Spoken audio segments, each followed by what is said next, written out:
the first sound Jonah Vale heard was not a cry. It was a breath, thin, broken, and almost lost beneath the whisper of pine needles along the high trail. He drew his horse to a stop and listened with the kind of stillness that had once kept him alive in rough country. Above him, the granite peaks stood white against the hard blue sky. Below him, the narrow trail dropped into a crease of shadow where loose stones and brush gathered under a leaning wall of rock. His gelding, Mercy, shifted one hoof and snorted softly. Jonah laid a hand on the horse's neck. "Hush now," he murmured. He had not meant to speak. He had grown used to silence. For nearly 4 years, silence had been his fence, his roof, his company. He had built his life on Briarhook Ranch high above the town of Mercy Falls, where few men came unless weather, hunger, or poor judgment drove them there. He mended his fences. He cut his winter wood. He traded hides twice a month and left town before anyone could remember how to ask him personal questions. That was the way he wanted it. That was the way he had earned it. Then the breath came again. Jonah looked down the slope. At first he saw only shale, scrub oak, and the dark belly of a boulder half buried in the hillside. Then a pale hand moved against the dirt. His jaw tightened. Every old rule inside him rose up at once. Keep riding. Trouble belongs to the road that brings it. A man who steps into another soul's wreckage should not complain when blood gets on his boots. Jonah had learned those rules in places where badges could be bought and warrants could be written by liars with clean hands. He had learned them too late, and the learning had cost an innocent man his ranch, his name, and finally his life. After that, Jonah had ridden into the mountains and promised himself he would never again carry another person's disaster on his back. He turned Mercy toward the ridge. Then a woman's voice came from below the rock. "Please." It was hardly a word, more like the last thread of one. Jonah closed his eyes for one breath. Then he swung down from the saddle. The slope gave way under his boots as he climbed down, one hand steadying himself against stone, the other kept open where she could see it. He found her tucked beneath the boulder's shadow as if she had dragged herself there to hide from the sun or from something worse. She was not dressed for mountain country. Her gray traveling skirt was torn at the hem and dusted white from the trail. One sleeve had been ripped near the elbow. A small hat lay crushed beside her, its ribbon caught on a thorn. Her dark hair had come loose from its pins and clung damply to her face.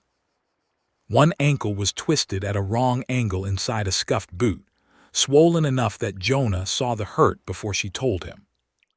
But it was her hands that held his attention. They were locked around a leather map case strapped across her chest. She held it like a person holds bread in famine, or a Bible in a storm, or a child in a burning house. Jonah crouched several feet away. "Ma'am," he said, his voice rough from disuse, "I won't touch you unless you ask me to." Her eyes opened.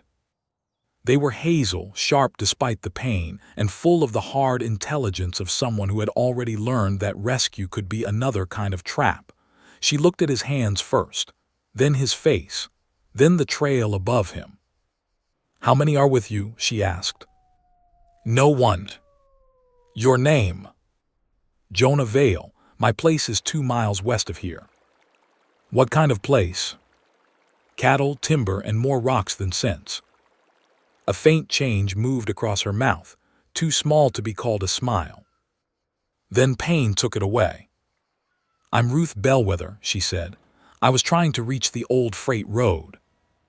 "You missed it by a mile." "I know that now." He looked at her ankle again. "Can you stand?" "No." She said it plainly, without shame, and that told him more about her than tears would have. "Can you ride if I get you to my horse?" Her fingers tightened on the leather case. "Where would you take me?" "My cabin first. That boot needs to come off before the swelling gets worse." "No town." No town unless you ask for one. Her gaze stayed fixed on his face, not Mercy Falls. The answer came too fast, too firm. Jonah heard everything she did not say. Mercy Falls had a sheriff, a jail, a recorder's office, a judge who liked polished boots and free dinners at the Golden Antler Hotel. It also had the offices of Voss Silver and Land, a company that had bought half the valley and was sniffing around for the rest. Jonah had seen the company's men twice from a distance. Men like that never rode high country for scenery. No town, he repeated. Ruth watched him for another moment, then she nodded once. Getting her up the slope took time. She refused to let go of the map case, so Jonah worked around it. He set one arm behind her shoulders and let her brace against him only as much as she chose. When her bad foot struck a loose stone, her breath caught, but she did not cry out. Her free hand closed around his coat sleeve with surprising strength. "Stop pretending that doesn't hurt," he said. "Stop pretending saying so would help." Jonah looked at her. This time, the hint of a smile almost reached her eyes. Mercy stood steady when Jonah lifted her into the saddle. Ruth settled herself with care, her injured foot kept free of the stirrup, the map case pulled into her lap. Jonah took the reins and walked beside the horse along the ridge trail. For a long while neither spoke. The mountains held their silence around them. Wind moved across the dry grass. A hawk circled above the eastern cliffs. Far below, the valley spread out in patches of meadow, pine, creek shine, and the thin brown scar of the road to Mercy Falls. At last Ruth said, "You don't ask why I was hiding." "No. Most men would. Most men enjoy hearing answers they have no right to." She turned that over, "And you do." "I've had too many answers in my life." That quieted her. The cabin appeared near sundown, tucked in a stand of lodgepole pine with a stone chimney, a split-rail corral, and a porch that looked out over the whole blue valley. It was clean, solid, and lonesome. Ruth noticed that. Jonah saw her notice it. There was one chair on the porch, one cup beside the wash basin, one coat by the door. Inside, the cabin smelled of coffee, wood smoke, saddle leather, and emptiness kept tidy by habit. Jonah helped Ruth into the chair nearest the hearth and set water to boil. He gathered clean cloth, a jar of salve, and the bottle of whiskey he used more often for wounds than drinking. "I need to remove the boot," he said. "I know. It will hurt. I know that too." He worked the laces slowly, easing the leather loose one eyelet at a time. Ruth gripped the chair but kept her eyes on the map case now resting across her knees. When the boot finally came free, her face went pale but she made no sound. Jonah wrapped the ankle with cold cloth and a firm hand. "Sprain," he said. "Bad one, you won't walk far for a while." "I only need to walk far enough." "For what?" She looked at him then. The question had slipped out before he could stop it. Jonah leaned back. "Forget I asked." "No," Ruth said softly. "You should know enough to decide whether to send me away before morning." The cabin seemed to grow smaller around them. She opened the brass latch on the leather case. Inside were folded papers wrapped in oilcloth, a narrow survey map, and a small ledger sheet creased down the middle. "My husband owned Willow Spur Ranch," she said. "Or he did before he died last winter. After the burial, Mr. Gideon Voss produced a transfer deed claiming Abram had sold him our mineral rights, north pasture and water access 3 days before his fever took him." Jonah's eyes narrowed. "Did he?" "My husband could barely lift a spoon 3 days before he died." She unfolded one document and laid it on the table. "The signature is forged. The survey line is false, and this ledger page shows payments from Voss Silver and Land to Sheriff Lem Pike and Judge Orson Bell." Jonah did not move. Outside, the wind pressed softly against the door. Ruth's voice lowered. I have copies, sworn statements, and the original boundary map Abraham hid before he died.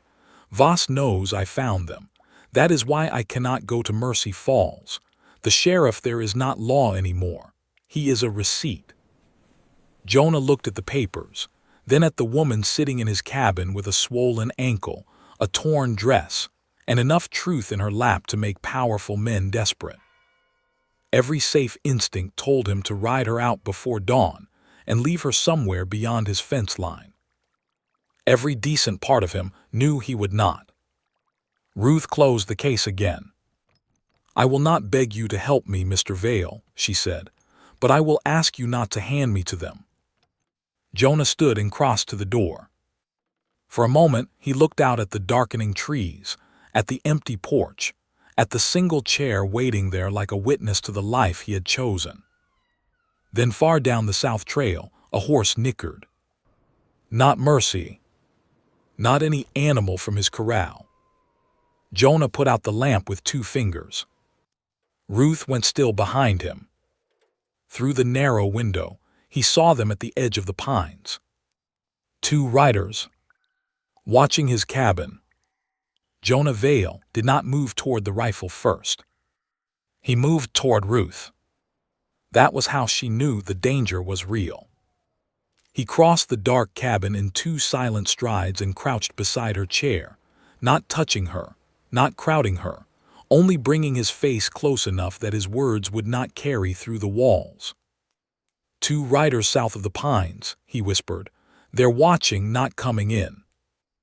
Ruth's hand closed around the leather map case. Voss men. Too dark to see the brand. But you think so? I think honest riders use a trail like they mean to arrive. Her breathing stayed steady, but the fingers on the case went white at the knuckles. Jonah noticed and hated that he noticed. A day ago he would have told himself that noticing made a man weak. Tonight it felt like the only decent thing left in him. Can you stand? He asked. On 1 foot. Then do it. He helped her from the chair. She leaned against the table, jaw tight, while he took his rifle from the pegs above the door and moved to the side window. Outside, twilight had deepened into a blue-black wash beneath the trees. The 2 riders remained where he had seen them, half hidden among the pines beyond the lower rail fence. One sat crooked in the saddle. The other held his hat low, as if he did not want lamplight catching his face. Jonah had been alone too long to miss what mattered. They found the cabin too quickly, Ruth said behind him. Her voice was quiet but not weak. Jonah glanced back. You were followed. I thought I shook them below the red cut. Thought or hoped? She swallowed, hoped. That answer, plain and unsweetened, settled something in him. He had known men who lied even while dying. Ruth Bellweather did not seem to have much use for comfort if comfort required falsehood. Did they see you coming here? He asked. I don't know. Jonah looked out again. Then we treat it like they did. The riders waited another minute. Then one turned his horse toward the valley while the other stayed watching the cabin. They're splitting, Jonah said. Ruth drew a slow breath. One to report, one to make sure I don't leave. You're thinking clear. I've had practice being hunted. The words sat in the cabin like a cold plate set between them. Jonah reached under the bed and pulled out a wrapped bundle. Inside were a spare cartridge belt, a small tin of matches, dried beef, and an old blue wool coat. He put the coat around Ruth's shoulders without fastening it. She looked at him. Where are we going? Not where he expects. You have a back trail. I have several. Most men who buy county maps never learn where deer choose to walk. He packed quickly. Coffee, hard biscuits, a blanket, the papers Ruth would not let out of reach. Ruth watched him work, and he could feel the weight of her questions even when she did not ask them. At last she said, You understand what this means. Jonah tied the blanket roll. It means men with money are about to make poor decisions in my valley. It means Gideon Voss will mark you as an enemy. He doesn't know me well enough for that. He will. Jonah stopped and looked at her. In the last of the window light, Ruth seemed both wounded and unbent. Dust still streaked her cheek. Her hair had fallen over one shoulder. Her injured foot rested carefully off the floor. But her eyes were alive with calculation, anger, grief, and a kind of fierce discipline that had nothing to do with helplessness. For the first time since he had found her under the boulder, Jonah wondered what kind of woman she had been before fear taught her to measure every doorway. "Mrs. Bellweather," he said, "I once made a living finding men who did not want to be found. If Mr. Voss wants to learn my name, he can earn the lesson proper." That is a proud answer. It is a tired one. She studied him. There's a difference. Pride wants applause. Tired just wants the job done. Something softer moved over her face, there and gone. A horse snorted outside. Jonah went still. The watcher had moved closer. He eased Ruth toward the back wall, where the shadows gathered thickest beside the pantry shelves. Then he crossed to the front door, lifted the wooden bar, and opened it before the rider could knock. The man on the porch froze with one boot on the top step.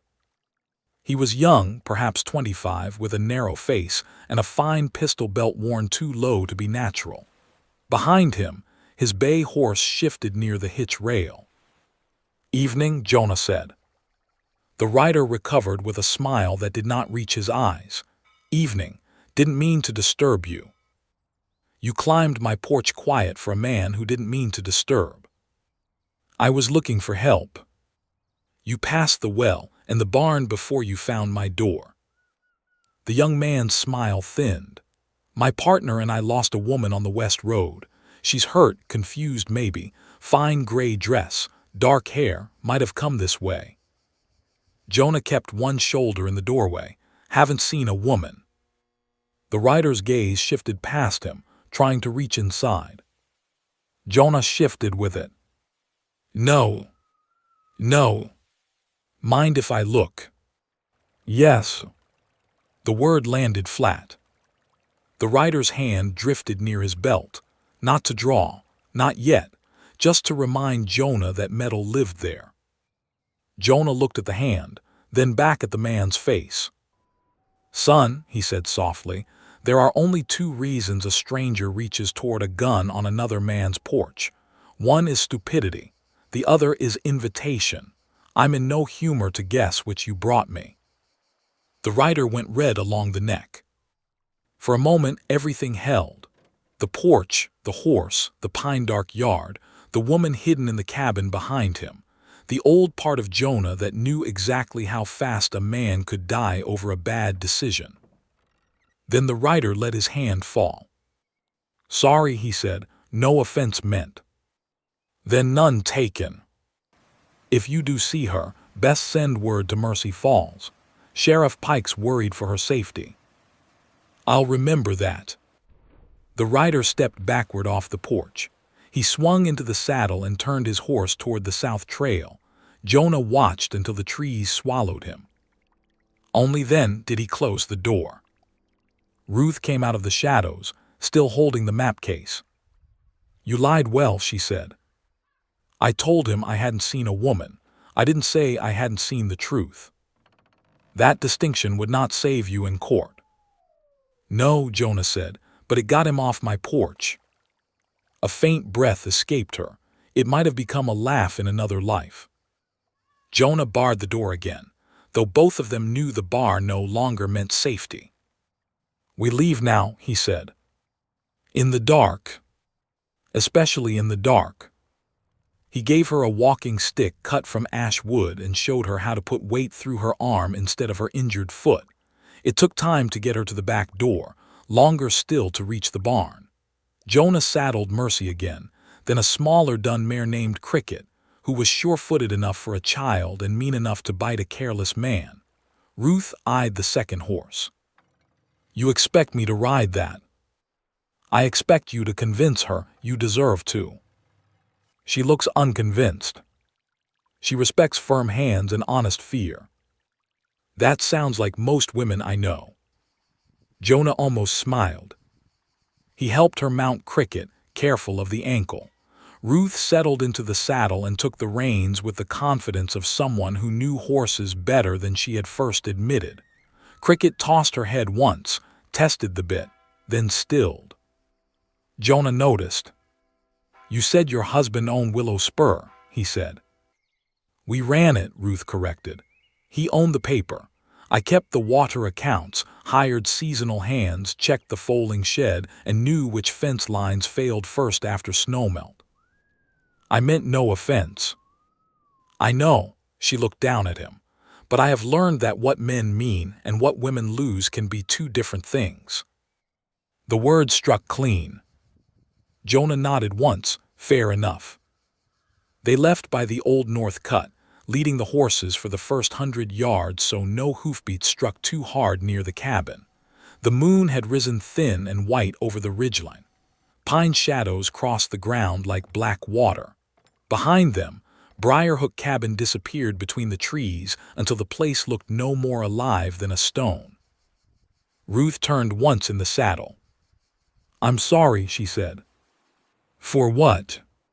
"For bringing trouble to your door." Jonah walked ahead with Mercy's reins in hand. "Trouble was already in the valley. You only gave it a shape." "That is a generous way to say your life was safer before noon." "My life was smaller before noon." She said nothing after that. The trail climbed. Jonah took them through a narrow fold between two granite shelves where old mule tracks had been washed nearly clean by spring rain. The route was steep, ugly, and invisible from below.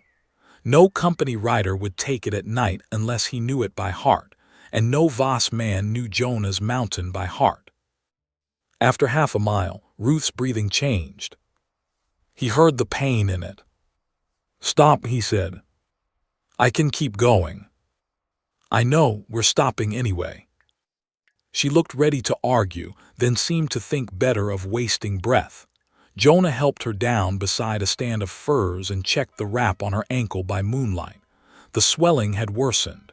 He did not like the heat in it. "You should not be riding," he said. "You should not be helping me. That doesn't make either fact useful."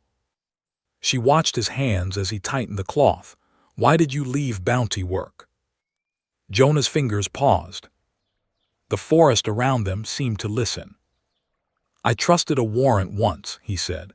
"It had a judge's seal, a sheriff's statement, and a rich man's complaint behind it. I brought in a rancher named Elias Morrow for claim theft. Only he had stolen nothing. The papers were false, and I was too proud of my skill to question who paid for the chase." Ruth's face changed, not with pity but recognition. "What happened to him?" "He lost his land before the truth got its boots on. His wife took their children east. Elias stayed behind and drank himself into a grave before winter." Jonah tied off the wrap. "I came up here after that. Figured the cleanest thing I could do was stop helping any side at all.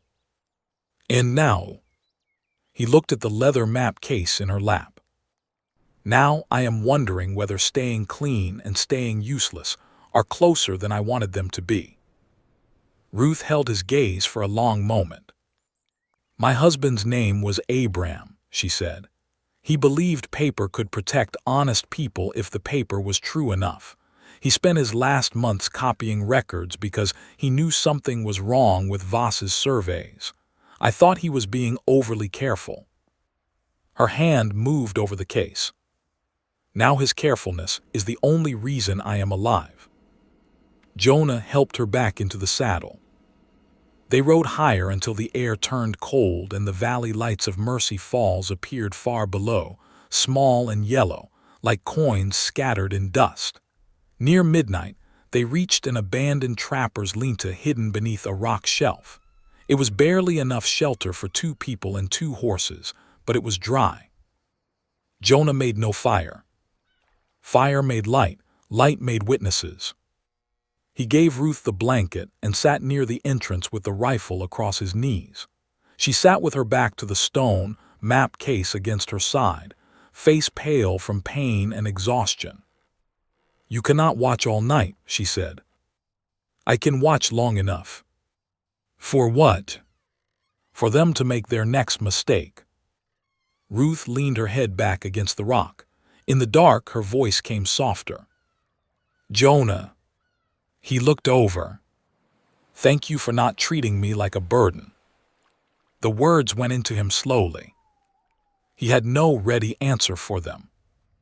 Before he found one, a distant sound rose from the valley road below. Hooves. Many of them. Jonah shifted to the edge of the rock shelf and looked down through the trees. Lanterns moved along the lower trail, 6 at least, maybe more, winding toward Briarhook Ranch. Ruth saw them too. "They're going to your cabin," she whispered.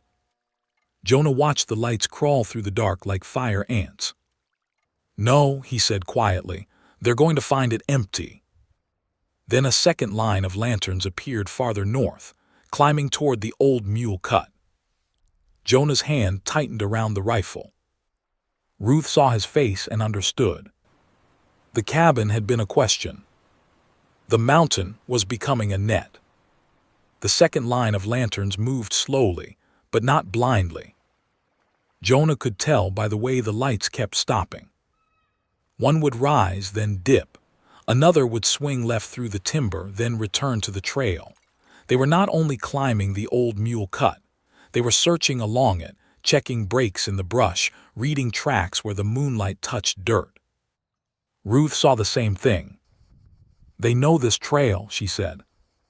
"Not all of it, but enough." Jonah did not answer, because the truth had already answered for him. The lean-to no longer felt hidden.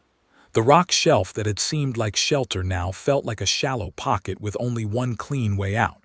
Below them, the lanterns came nearer. Behind them, the higher ridge rose in broken shelves of stone, pine, and loose shale that no hurt woman should be forced to cross at night. Jonah turned to Ruth. "We leave the horses."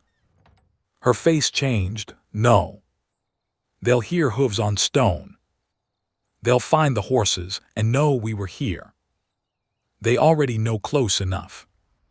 Then we need the horses. We need silence more." Ruth pressed her mouth shut. He saw the argument in her eyes, and beneath it, the hard sense of a woman who knew he was right and hated the cost of it. Cricket tossed her head softly, as if insulted by the decision. Jonah ran a hand down the mare's neck. "I'll turn them loose toward the west draw. They'll drift back to my range by morning if no one catches them.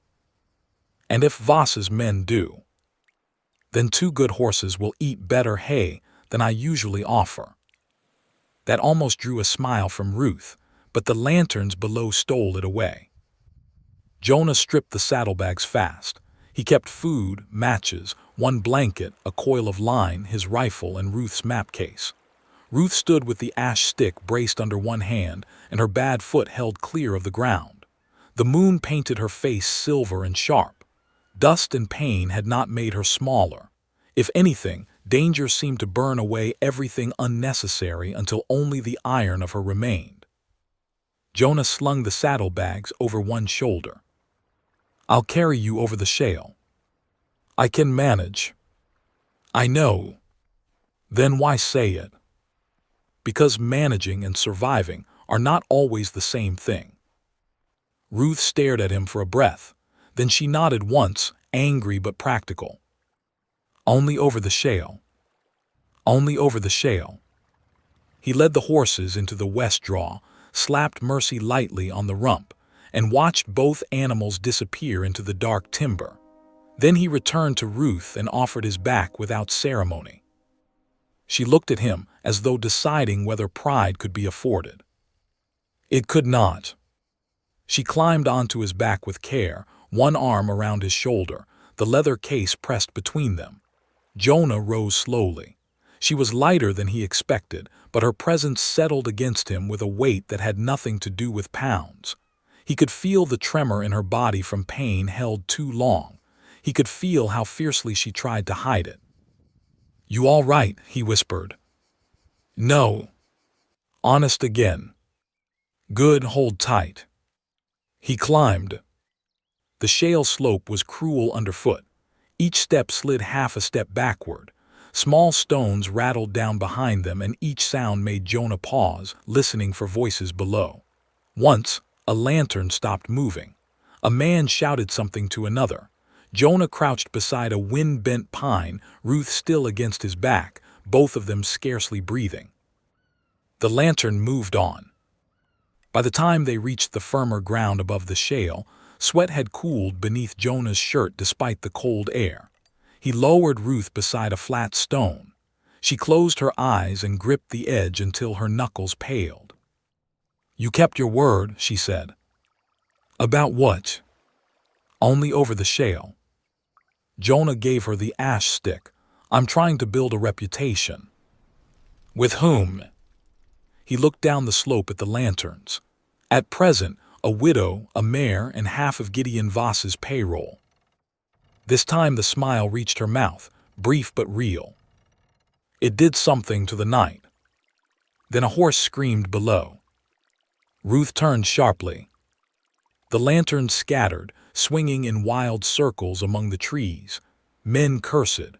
A gunshot cracked the dark, not close enough to strike them, but close enough to make the mountain answer.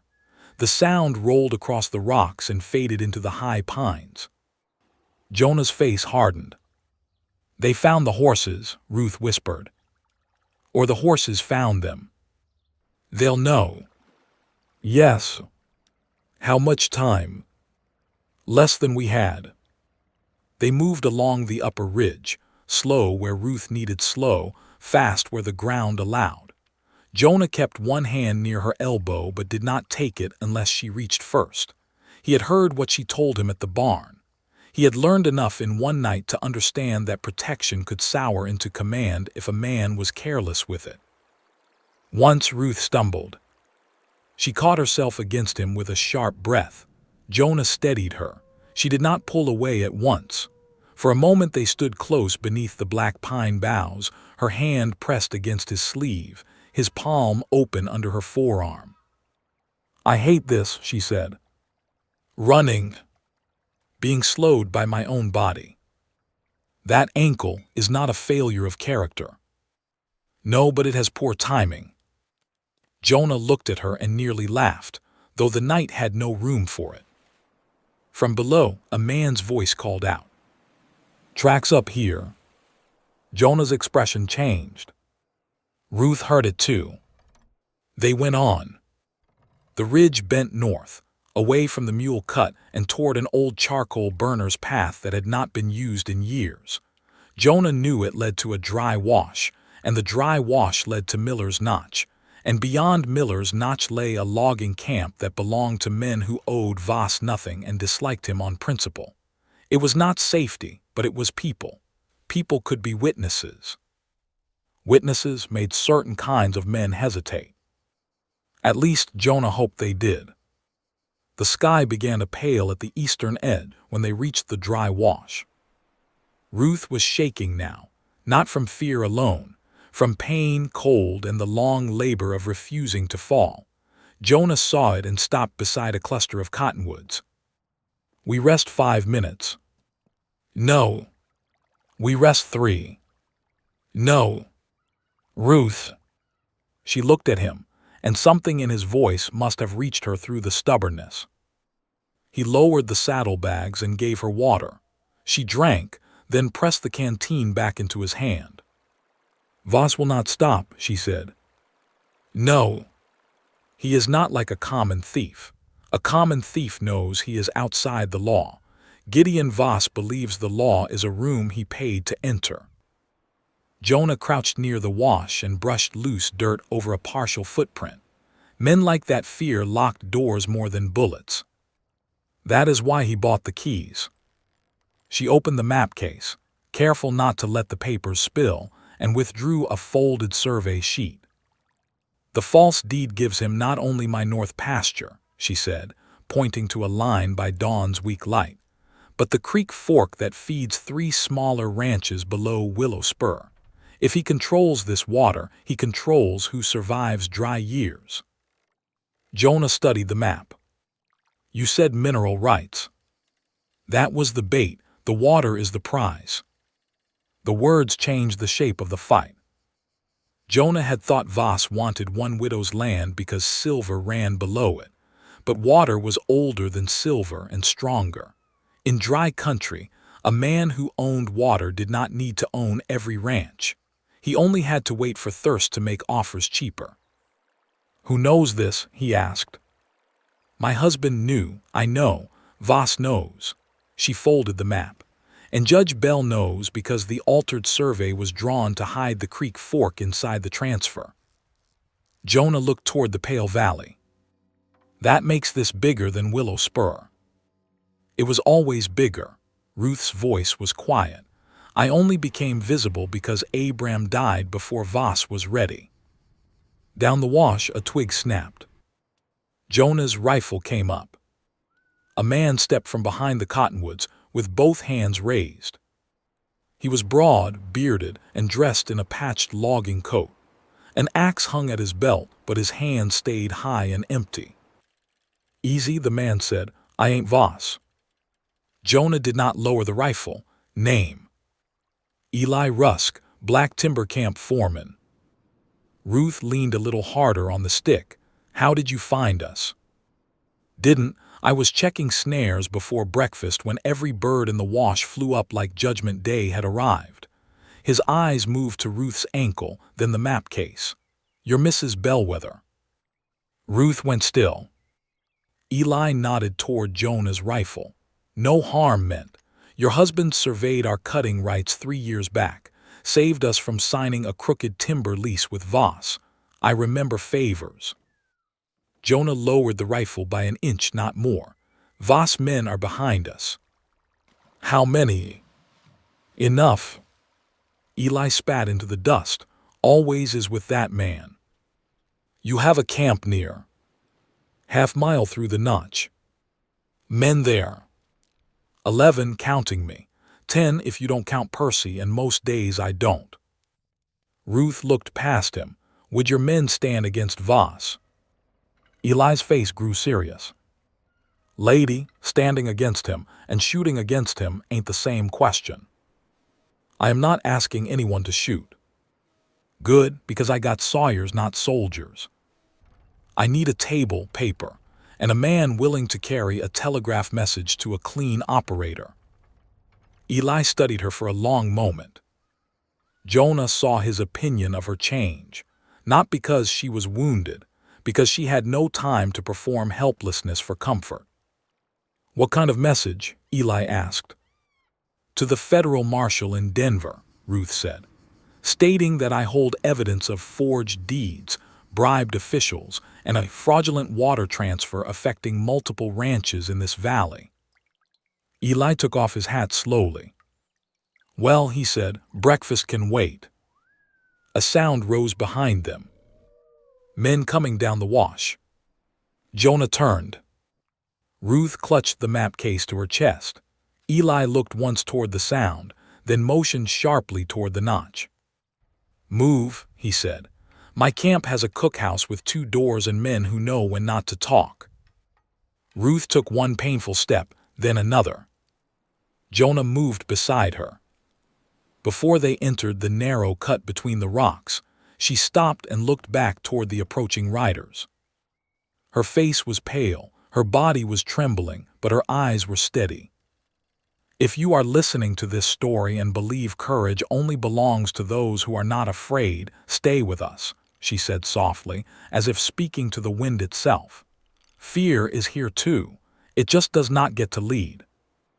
Then she turned into the notch. Behind them, Gideon Voss's men reached the wash. Black Timber Camp woke around Ruth Bellweather like a thing built of smoke, axes, and suspicion. Men stepped from bunkhouses with suspenders half-fastened and coffee cups in hand. One was still chewing a biscuit. Another held a whetstone and a knife. A third had soap in his beard and looked deeply offended that danger had arrived before he finished washing. They all stopped when Eli Rusk came through the notch with Jonah beside him and Ruth limping between them, with the leather map case tight against her ribs. No one asked foolish questions. That made Ruth trust them more than she meant to. The camp sat in a bowl of pine and red earth, hidden from the main trail by a wall of cut timber stacked higher than a man's head. A cookhouse stood at the center, smoke leaking from its pipe. Beyond it were two bunkhouses, a tool shed, a corral, and a narrow track that disappeared north through firs. It was not a fortress, but it had men, walls, tools, and more ways out than one. Eli pointed to the cookhouse. "Inside," he said. "Percy, clear the table. Harlan, watch the south cut. Finch, take 2 men and make noise near the mill road. If Voss's boys want to follow tracks, give them some that waste their morning." A thin young man with flour on his shirt blinked. "What kind of noise?" "The kind that sounds like you know what you're doing." "That may be difficult." "Try anyway." The men moved. Jonah helped Ruth into the cookhouse, where heat and the smell of coffee wrapped around her so suddenly that her eyes stung. She told herself it was the smoke. The room had a plank table, 2 benches, a black stove, and a window facing the yard. A pan of biscuits sat cooling near the hearth. Eli dragged a chair out for Ruth. "Sit before you fall." "I was not falling." "You were negotiating with the floor." Jonah's mouth twitched, but he said nothing. Ruth lowered herself into the chair and set the map case on the table. For one terrible moment, her hands would not release it. They had grown used to holding the thing through fear, through pain, through every mile since Willow Spur. Letting go felt like placing her own heart on rough wood before strangers. Jonah saw. He did not speak for her. That helped. Ruth opened the case herself. The room quieted. Eli stood across from her, hat in both hands now. The camp cook, a square woman named Mrs. Tallow with arms like fence posts and eyes like a winter creek, put coffee down without asking. She took one look at Ruth's ankle and pulled a stool under it. "Keep it raised," Mrs. Tallow said. "Thank you," Ruth said. "Don't thank me yet. If that wrap is poor, I'll redo it and you'll dislike me." "The wrap is his work." Mrs. Tallow looked at Jonah. "Then I may dislike him." Jonah accepted this as if it were fair. Ruth unfolded the false deed, the original boundary map, and the ledger sheet. Her fingers steadied as the papers spread. Fear had made her body weak, but work gave strength back to her voice. "This deed claims my husband transferred the North Pasture, mineral rights, and Upper Creek Fork to Gideon Voss 5 days before his death," she said. "The signature is not his. The witness name belongs to a man who was in Santa Fe that week. The survey line has been shifted here." She tapped the map. "That shift hides the water access. Without this creek, Willow Spur dies in a dry year. So do the 3 lower ranches depending on overflow rights." Eli leaned closer. "Lower ranches meaning Pike Hollow, Barrow Place, and the Santee Widow's claim." "Yes." His face darkened. "Those folks don't even know they're in his hand." "Not yet." Jonah stood near the window, watching the yard and listening to Ruth with something quiet moving behind his eyes. This was not the woman he had found under a boulder. This was a landowner with facts sharpened finer than a knife. Eli looked up. "You said federal marshal." "Marshal Anson Greer in Denver," Ruth said. "My husband wrote to him before he died but never sent the packet. I need a telegraph sent to Greer directly.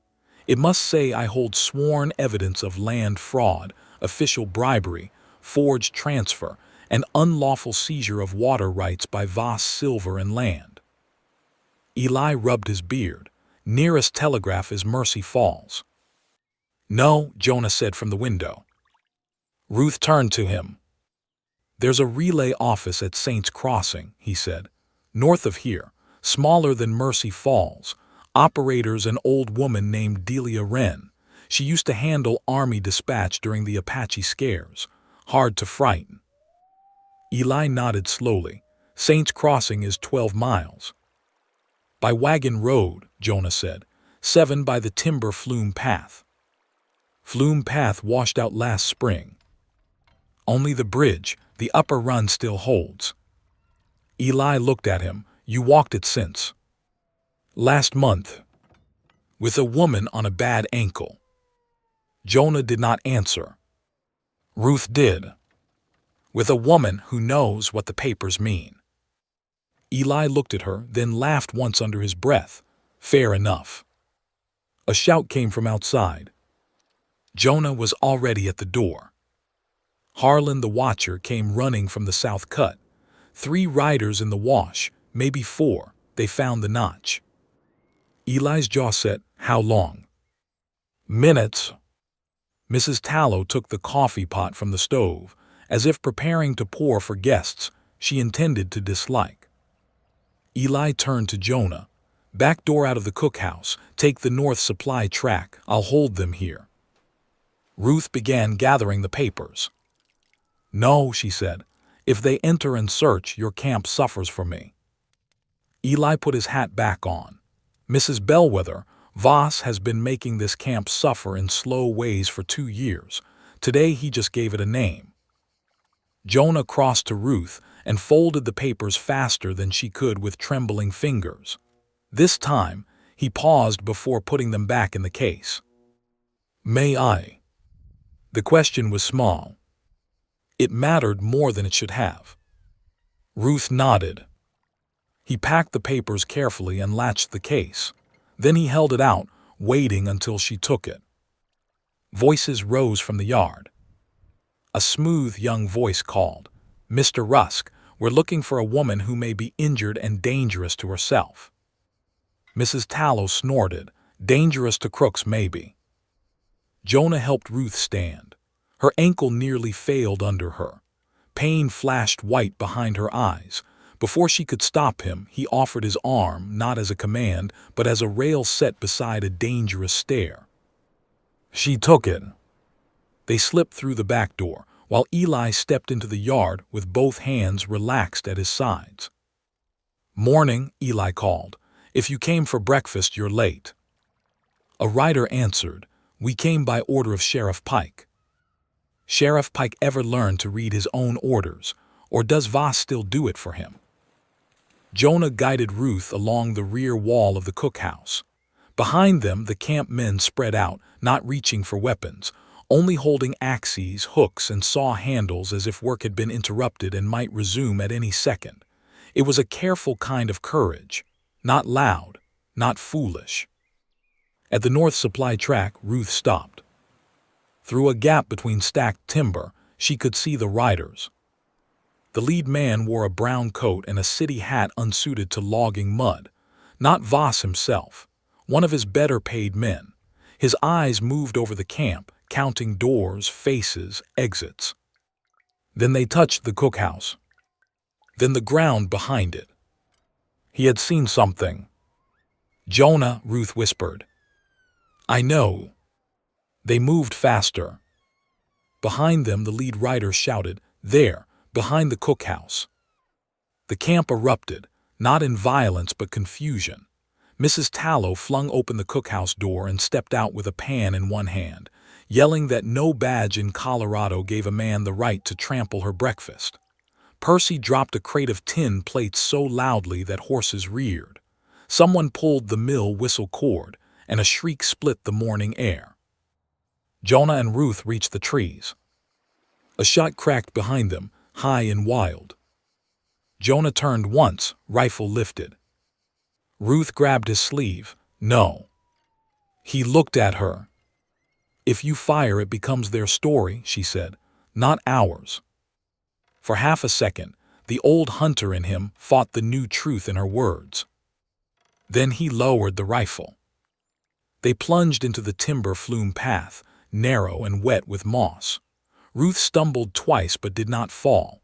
Jonah kept beside her, his hand ready but not gripping. Behind them, men shouted through the trees. Ahead, the path bent along a steep ravine where old wooden supports clung to the rock.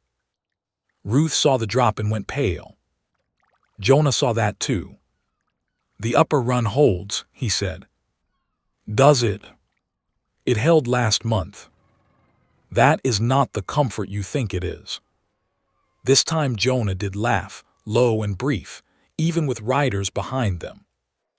Then the sound came from the path ahead. "A horse." "No, 2 horses." Jonah stopped so suddenly, Ruth almost collided with him. Between the trees, blocking the flume path, stood a man in a black wool coat on a silver-gray horse. He was handsome in a polished, careful way, with gloves too clean for mountain travel and a smile that carried no warmth at all. Ruth's fingers dug into the map case. "Gideon Voss," she whispered. The man removed his hat. "Mrs. Bellweather," he called gently, "you have caused a great deal of worry." Jonah stepped in front of her. Voss's smile shifted to him. "And you must be the mountain man who mistook stolen papers for a lady's honor." Gideon Voss did not raise his voice. That was the first thing Jonah noticed. The second was worse. The men behind him were not nervous. There were 2 of them on horseback, both dressed plain enough to pass as drovers from a distance, but their coats hung loose over gun belts, and their horses stood too still for trail animals. Paid men, patient men, men who had been told not to start trouble unless trouble became useful. Voss sat between them like a banker posing for a portrait. His silver-gray horse shifted one polished hoof on the damp flume path. The ravine dropped steeply to the left, where water whispered over stone far below. To the right, black pines crowded the slope so close that a man could hardly step between them without snapping branches. Behind Jonah and Ruth, voices crashed through the timber. Voss had closed both ends. Ruth stood very still behind Jonah. He could feel her there, not hiding, only placed where his body had put her. That bothered him suddenly. He had stepped in front of her by instinct, but instinct was not always respect. He shifted half a step aside. Enough for her to be seen. Ruth noticed. So did Voss. His smile thinned. "Mrs. Bellweather," Voss said, "I have tried very hard to be patient." Ruth's voice came clear, though Jonah knew what pain it cost her to stand. "You have tried very hard to be believed." A widow alone in grief can misunderstand business matters. And a thief in a fine coat can call stealing a business matter. One of Voss's men stirred. Voss lifted 2 fingers, and the man went still. "That is the trouble with you," Voss said softly. "Abram filled your head with ledgers, maps, and boundary talk until you mistook yourself for a lawyer." Ruth's hand tightened on the leather case. "Abram taught me what was mine. That was his mistake in your eyes." "No," Voss said. "His mistake was thinking paper could stand against power." The words hung over the ravine. Jonah looked at him then, really looked. He had known men like Gideon Voss before. Men who never shouted because shouting suggested they had not already won. Men who liked ink better than bullets because ink could ruin whole families without staining a cuff. Voss was not angry because Ruth had run. He was offended that she had made him show effort. The voices behind them drew closer. Ruth heard them too. Jonah leaned slightly toward her. "When I move, go right into the pines." "I cannot run." "I know." "Then what are you planning?" "Something unwise." "That is not a plan." "It may be all we have." Voss sighed as if disappointed by a child. "Mr. Vale, I know something of your history. Jonah Vale, once a tracker for territorial warrants. Skilled, quiet, useful. Then one mistake with the Morrow claim and you took to the mountains like a wounded animal." Jonah's face did not change, but Ruth saw the blow land. Voss smiled. "Did you think I would not learn who had taken up my missing widow. Ruth stepped forward despite the ankle. Do not speak to him like that. Jonah turned his head slightly. There it was again, that small, impossible thing she kept doing, standing when any sensible person would shrink, defending a man she had known less than 2 days with the same force she used for land, maps, and truth. Voss's gaze moved between them. Touching, he said, but dangerous attachments are often formed under stress. What do you want? Ruth asked. The documents. They belong to a federal court. They belong to whoever leaves this mountain with them. Jonah's eyes moved once to the old flume line above the ravine. The wooden trough ran dry along the cliff, supported by posts hammered into stone years ago. Half of it had sagged after spring floods. The rest still clung there, moss-dark and crooked. Above it, a narrow maintenance ledge ran along the rock face before vanishing around a bend. Voss followed his glance and laughed softly. You cannot be serious. Jonah handed Ruth the coil of line. Tie the case strap across your body, tight. Jonah, do it. She obeyed, but anger flashed in her eyes. Voss's smile vanished. Mr. Vale, let us not turn foolish.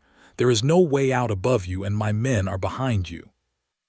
Jonah lifted the rifle, not toward Voss's chest, but toward the rotted wooden brace above the flume. Voss understood 1 second too late.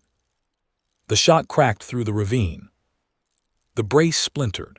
A section of old flume broke loose and slammed down across the path between Voss and Jonah, exploding into wet timber and dust. The silver-gray horse reared. One of Voss's men cursed and fought his mount back from the edge. Jonah caught Ruth around the waist. This time there was no asking, no time for it. He lifted her off her bad foot and drove them both into the pines, as the men behind them burst onto the path. After them, Voss shouted, his calm finally broken. Ruth struck the hillside hard, gasping, but she kept hold of the case. Jonah hauled her upward through branches and shale, half carrying, half guiding. Behind them, men fought through the blocked path, but the fallen flume had bought them moments. Only moments. The maintenance ledge was worse than Jonah remembered. It was no wider than a wagon plank in places, cut into the rock above the ravine. Wet moss slicked the stone. Pine roots crossed it like old ropes. Below, the drop fell through shadows to the creek. Ruth looked at it once. You have lost your mind. Likely. I say that as a serious accusation. I accept it as a fair one. A gunshot struck rock behind them. Chip stung Jonah's cheek. He pushed Ruth behind a boulder and fired once into the trees, high enough to warn, low enough to make the first pursuer dive for cover. Then he turned back to the ledge. We cross, he said. Ruth's face had gone pale, but her voice stayed firm. Give me your belt. What? Your belt. The case is tied to me, but if my ankle slips, I need my hands free. There was no time to question her. Jonah pulled his belt loose and handed it over. Ruth looped it around her waist, and the old iron ring bolted into the cliff where flume workers had once fixed safety ropes. We move ring to ring, she said. There are anchors along the ledge. Jonah looked and saw she was right. He would have missed them. You know flumes. I kept ranch water accounts for 7 years, she said. Men always forget water has engineering behind it. Despite the shots, despite Voss, despite the drop waiting below, Jonah felt a fierce admiration rise in him. All right, Mrs. Bellweather, he said. Lead me through your waterworks. She did. Slowly, painfully, bravely. They crossed the ledge 1 anchor at a time. Jonah went behind her, rifle slung, one hand ready at her back but not touching unless she asked. Twice she slipped. Twice she caught herself. Once her injured foot twisted enough that a sound tore from her throat before she could bury it. Jonah reached for her. She shook her head, breathing hard. "Give me a moment." He gave it. Behind them, Voss's men reached the ledge entrance. The first man stepped onto it too fast. Ruth looked over Jonah's shoulder and shouted, "That stone is undercut." The man froze. His boot shifted gravel into empty air. For one strange second, everyone understood she had just saved the life of a man chasing her. Even Jonah stared at her. Ruth's eyes flashed. "I want justice, not graves." The pursuer backed away, shaken. That hesitation saved them. Jonah and Ruth rounded the bend, where the ledge widened into a shelf hidden by cedar. From there, Jonah found the old goat path down toward Saints Crossing. Far below, morning light touched the valley road like a promise too far away. Ruth sank against a tree, trembling. Jonah knelt before her. "You saved him." "I know." "Why?" She looked at him, exhausted and fierce. "Because if I become careless with life, Voss has already taught me too much." Jonah had no answer for that. From the other side of the bend, Voss's voice carried thin and furious through the trees. "You cannot hide in these mountains forever, Mrs. Bellweather." Ruth closed her eyes for one breath. Then she opened them and looked at Jonah. "I do not need forever," she said. "I need a telegraph." Saints Crossing sat beyond the northern timber line, where the mountain road widened just enough for a blacksmith shed, a freight stable, a one-room chapel, and the telegraph office that served every scattered ranch between Mercy Falls and the Upper Pass. By the time Jonah and Ruth saw its rooftops through the trees, the morning had grown bright and cruel. Ruth's ankle had become a fire she carried with every step. Jonah knew because her silence had changed. Before, Ruth's silence had been watchful, thoughtful, built from caution. Now it had turned inward, tight around pain, the kind of silence a person used to keep from spending strength on words. She leaned more heavily on the ash stick, but she did not ask to stop. She did not complain. She did not look back. That worried him more than complaint would have.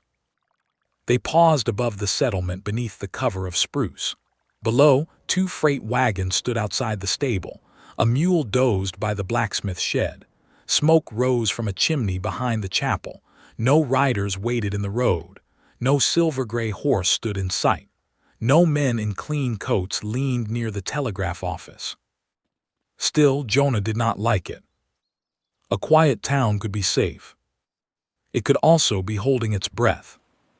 Ruth followed his gaze. "What do you see?" "Nothing." "That sounds good." "It often is." She shifted her weight, then hid the wince too late.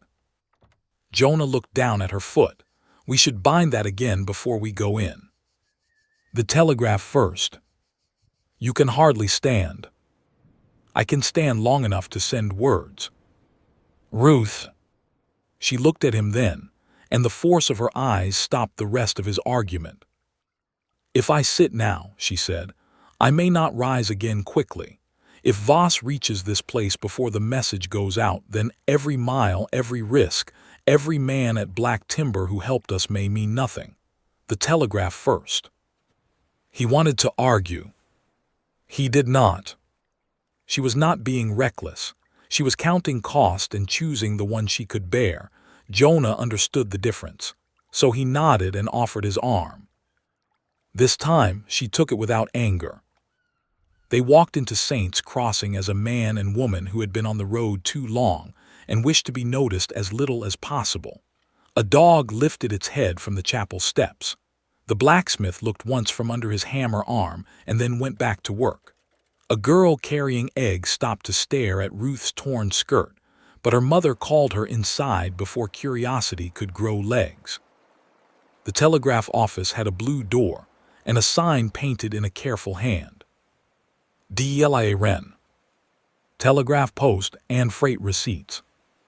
Jonah opened the door. A bell rang above them.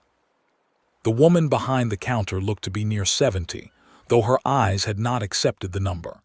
She had silver hair pinned tight, a clean collar, and 2 fingers resting near the telegraph key as if it were a weapon she knew better than any firearm. She took in Jonah first, then Ruth, then the leather case. Her gaze sharpened. "Close the door," she said. Jonah did. Delia Wren stood. "You are either in trouble or carrying it." Ruth stepped to the counter. "Both, ma'am." "That does save time." Delia pulled a blank form from a stack. "Recipient: Marshall Anson Greer, Denver Federal Office. Personal and urgent." Delia's face did not change, but her hand paused over the paper. "That is not a small name." "No." "Your name?" "Ruth Bellweather of Willow Spur Ranch." At that, Delia's eyes lifted. "Abram Bellweather's widow?" "Yes. I handled his survey correspondence twice. Careful writer." She glanced at the case. "I wondered when his papers would start a fire." Ruth swallowed. It was the first time all morning her grief showed plain. "They already have," she said. Delia dipped her pen. "Then speak clearly." Ruth did. She did not waste words. She named the forged transfer deed, the altered creek survey, the bribery ledger, the bought sheriff, the compromised judge, and Gideon Voss's armed pursuit. She stated that the evidence affected not only Willow Spur but the water access of 3 lower ranches. She gave Saints Crossing as the relay point, but did not name Black Timber Camp or Jonah's Ranch. Even under pressure, she protected those who had protected her. Jonah stood by the window while she spoke, watching the road through a slit in the curtain. He had heard men testify before. Most talked too much. They tried to decorate truth until it looked more important than it was. Ruth did the opposite. She stripped each fact down to bone. Delia wrote quickly. When Ruth finished, Delia read the message back in a low voice. Then she looked over her spectacles. "Mrs. Bellweather, once I send this, it becomes known to operators between here and Denver. I understand. One of them may be bought. I expect so. Then your safety lessens before it improves." Ruth's hand closed over the edge of the counter. "My safety ended when my husband's signature was copied by a dead man's hand. Send it." Delia held her gaze. Then she sat and began tapping the key. The sound filled the small office like rain on a tin roof, sharp, measured, alive. For the first time since Jonah had found Ruth under the boulder, the truth was moving faster than a horse. Ruth closed her eyes. Jonah kept watch. The message was halfway through when 2 riders entered the north end of town. Jonah saw them between the stable and the chapel. One wore a deputy's short coat. The other had a red scarf at his throat. Their horses were lathered. They rode like men with orders and impatience. "Delia," Jonah said quietly. "I see them," she answered without looking up. Her fingers kept tapping. Ruth opened her eyes. "Voss." "Not him," Jonah said, "but not friends." The riders stopped outside the blacksmith shed. The deputy spoke to the smith. The smith pointed toward the telegraph office before sense or caution caught up with him. Jonah cursed under his breath. Delia tapped faster. The riders turned. Ruth moved to the counter. "Is it sent?" "Almost." Boots hit the boardwalk outside. Jonah stepped between Ruth and the door. The bell rang. The deputy entered first, a thick man with a badge pinned crooked and dust on his sleeves. His red-scarfed companion came behind him, smiling as if he had already won some private joke. The deputy looked at Delia. "Mrs. Wren, county order. No outgoing messages regarding the Bellweather matter." Delia did not stop tapping. The deputy's face darkened.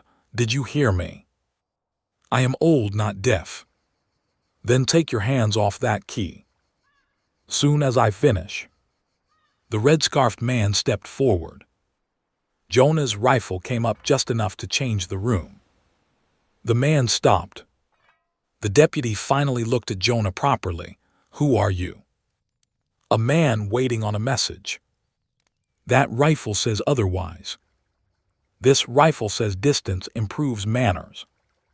The deputy's eyes moved to Ruth, and recognition flashed there. "Mrs. Bellweather," he said, "Sheriff Pike has men searching all over for you.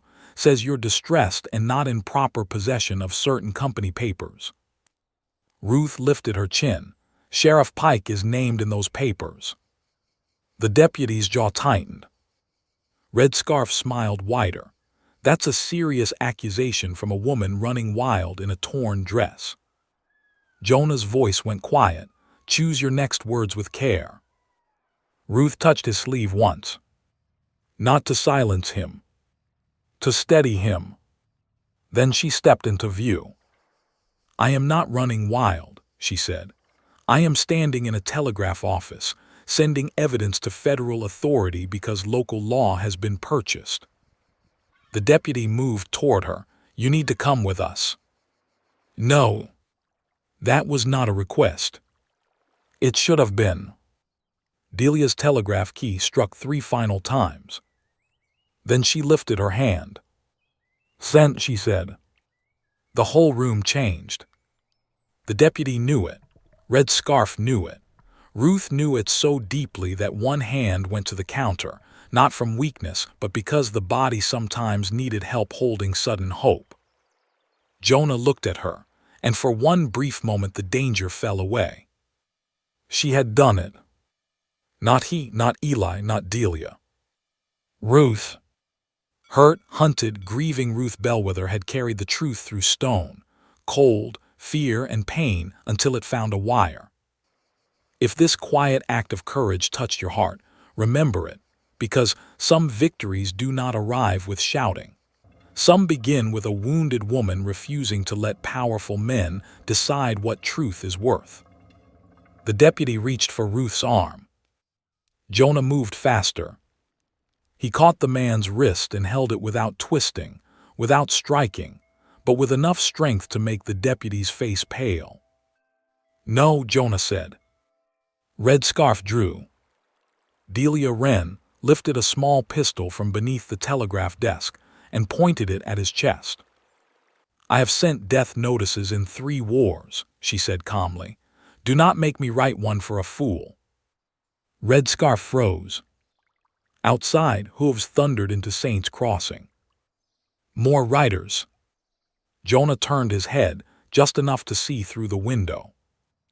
Gideon Voss rode into town on the silver-gray horse, coat clean, face composed, with 6 men behind him and anger hidden so carefully it looked almost like peace. Ruth saw him too. Her fingers tightened around the leather case. Delia looked at the sent message slip, then at Ruth. "Now," the old operator said, "we wait to see whether Denver answers before Mr. Voss teaches this town how expensive courage can be." Part 7. Gideon Voss did not rush into the telegraph office. He took his time crossing the street. That frightened Ruth more than if he had come running. A desperate man ran. A foolish man shouted. Gideon Voss stepped down from his silver-gray horse as though Saints Crossing had invited him for Sunday supper. He brushed dust from one sleeve, handed his reins to a hired rider, and looked once up and down the little street. The blacksmith had stopped hammering. The egg girl peered from behind her mother's skirt. A freight driver stood beside his wagon with both hands tucked into his belt, trying hard to look like he had not seen anything at all. Voss smiled at them. Not kindly. Possessively. Then he came toward the blue door. Inside, no one moved. Deputy Marsh still stood with Jonah's hand locked around his wrist. The man with the red scarf had his fingers frozen near his pistol, eyes fixed on Delia Wren's small revolver. Ruth stood behind Jonah's shoulder, the leather map case across her chest, her ankle throbbing so fiercely that the room seemed to pulse with it. Delia set her pistol on the counter, still pointed in the right direction. "Mrs. Bellweather," she said without looking away from Red's scarf, "when Mr. Voss enters, do not let him make you answer the wrong question." Ruth swallowed. "What is the wrong question?"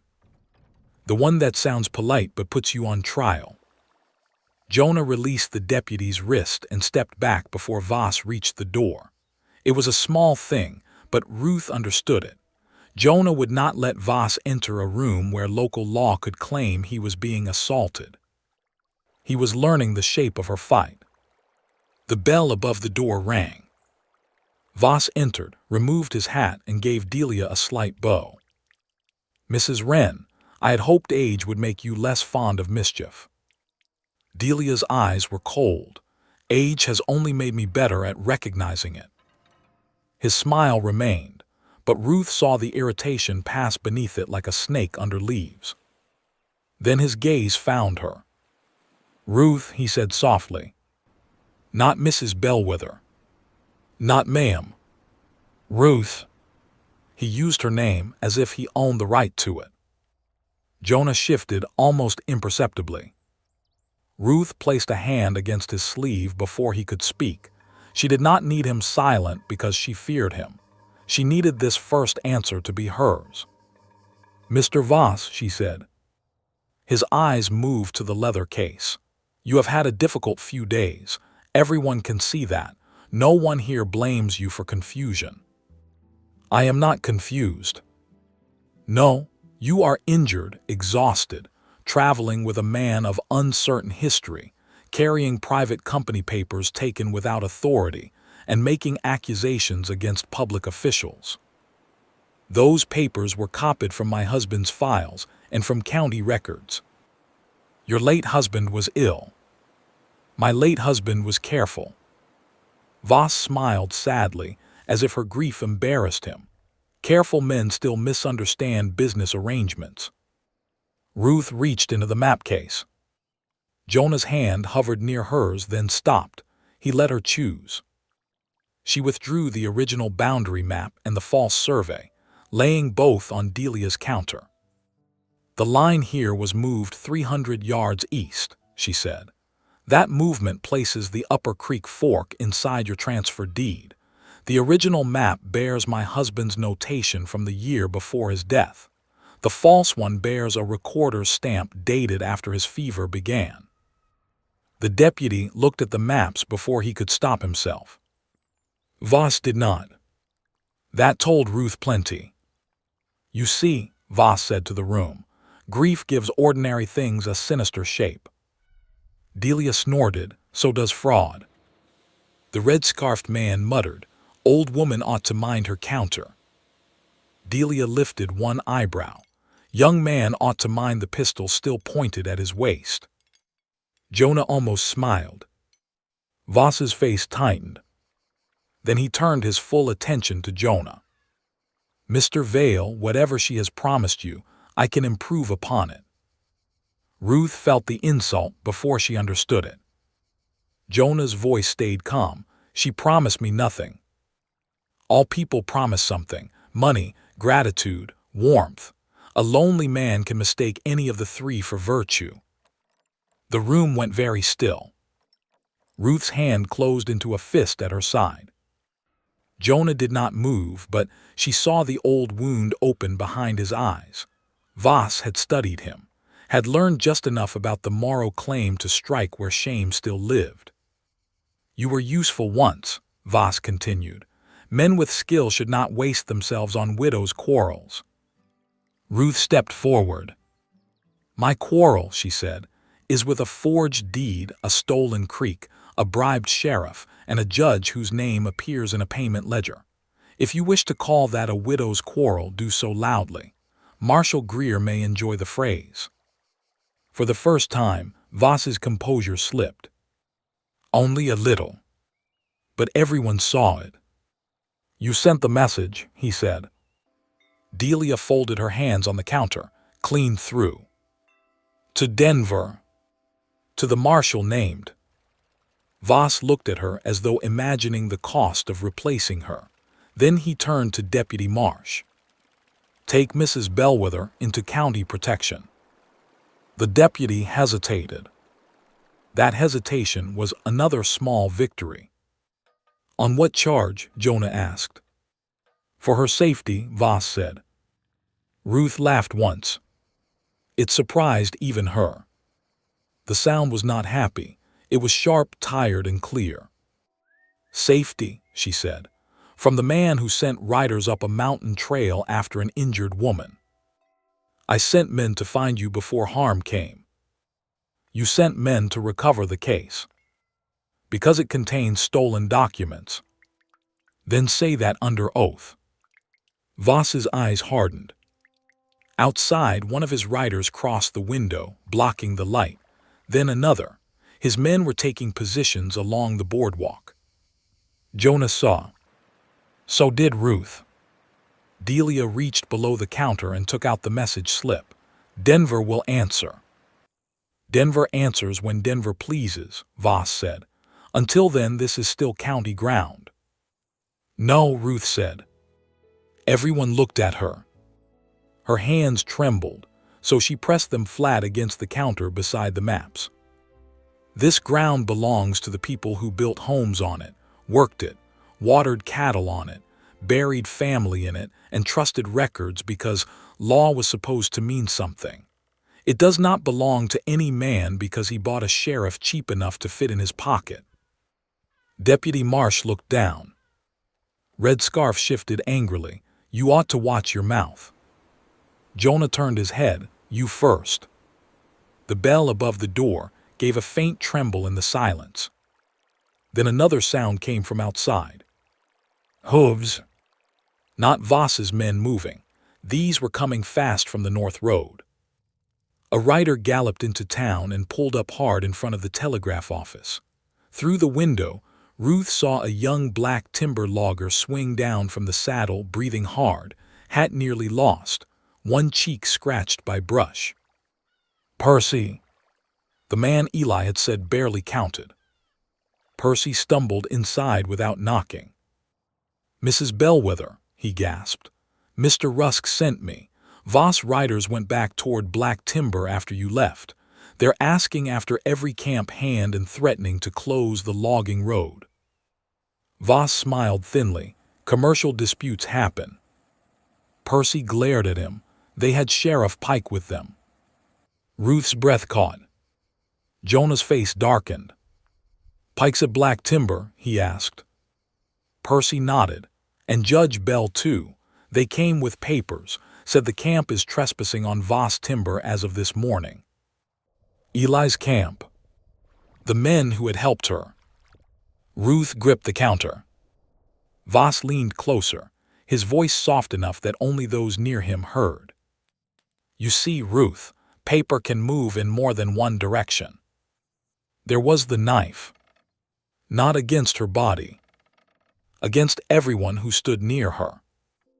Ruth looked at the maps, the ledger, the door, Jonah, Delia, Percy's frightened young face. The truth had gone out, but the answer from Denver had not yet returned. Voss was using the waiting time to punish every hand that helped carry it. Her own fear became something colder. What do you want? She asked. Voss smiled as if she had finally become reasonable. The case. A signed statement saying you acted in grief and error. Then this unpleasantness around Black Timber may soften. Jonah said no. But Ruth did not look at Jonah. She looked at Voss.